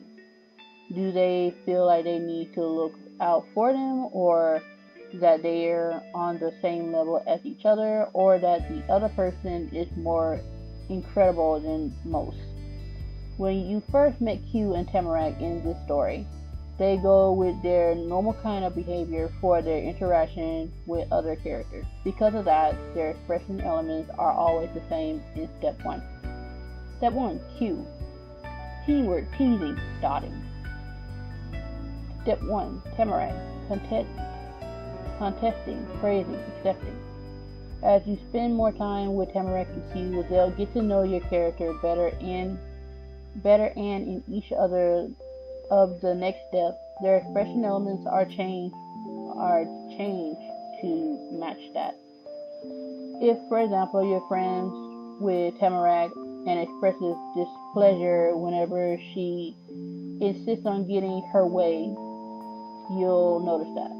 Step 2, instead of contesting, she could be teamwork with your character, or even differing, depending on the details. Their connections with their character will develop organically.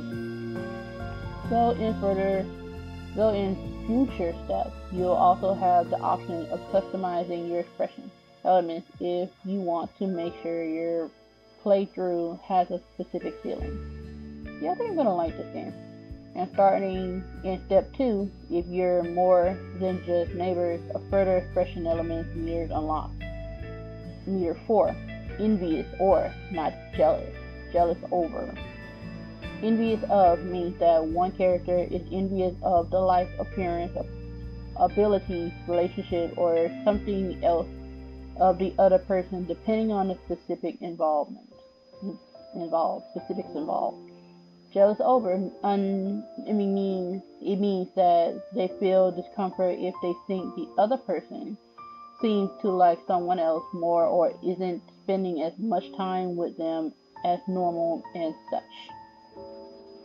The jealousy meter does nothing but let you add more negative feelings or relationship competition interaction as an extra element or drama to your life. I don't care for drama. Gotta be good ones, not the one where everybody just hate each other and want to kill each other. Gotta be, it's so expressive, but everybody just bounce right back to being friends or whatever. By default, Q, Tamarack, and you will always be not jealous, which skips all that. Cool. You'll have to choose to customize the expression elements and set them to be jealous in one way or the other for that kind of emotions to crack up. For relationship standing and expression elements, you'll be able to have a truly personal dynamic with Tamarack and Q. There are dozens of combos for the steps you're in, and when going from step to step, being at crushes in step 3 will be determined if you used to be friends, then you're crushing from the start, and so on. You'll have plenty of options to try out. That ends the dynamic system tutorial. We hope you will enjoy the connection and create with Tamarack. Okay, revive that. We hope you'll enjoy the connection create with Tamarack and Q. Okay, that was a nice introduction. But as we stand with Tamarack, we are friends. You to Tamarack. What is she? Oh, what am I to her? Contesting, praising, and accepting. Okay. How do I feel about her? Well, she's pretty spontaneous, to be honest. Well, I accept her for who she is. Like, that much is true. Oh, Christ. Okay, I'm gonna have to go back in the editing and read all that again because unassuring. I think it's like in the middle of praising and not praising. I had to go back. Differing. I forgot what that means too. I was just reading for content for y'all. Contesting, no. Teamworking. She's pretty cool. Through my entire interaction with her, I did not tease her at all. I did not praise her as much. So because I did not get the full definition of what that means. For now, I'm just gonna say, for the sake of stop being confused, I'm gonna say praising because in the end, she was pretty cool. I like her. And at this point, we're friends. And to be honest, I didn't have a lot of friends, so she's gonna be my best friend. And that's literally what I'm having. I think y'all know me already just a little bit. Yeah. Q's teamworking, teasing, dotting. I wish I knew what dotting was again. I'll have to look it up after this. Cause I think this is how I'm gonna end it on just this note. Cause we haven't even started step 1 yet, and that's fine. Cause I think I'm gonna make this introduction, the introduction step. So how I felt about him, just off the bat, because we're kids. I think that's where my mind went. So had I been a teenager, automatically crush. As an adult, automatic crush. Because how I interacted with him in this one, I'm not gonna say crush. Because right now we are all just friends because we just met each other. How would I automatically have a crush? That's weird. So I'm gonna say, because again, I want to go back and read what these are. I could use my phone, but I want to be as close to what the creators had for this game. And my recording's gonna end soon, so I'm gonna make it quick. So we're not gonna go to the first step yet. We're gonna do that right after, I think, today or some other day when it comes up. So I'm gonna say he didn't work with us well, but I mean he tried. So I'm just gonna put and read. He's not a contestant, so teamwork for now. I didn't tease him, so that's good, but unassuming. Okay, just for this, I'm gonna use my phone. So it's gonna irk me to no end if I don't get some information on it. Now, he's a big old tease.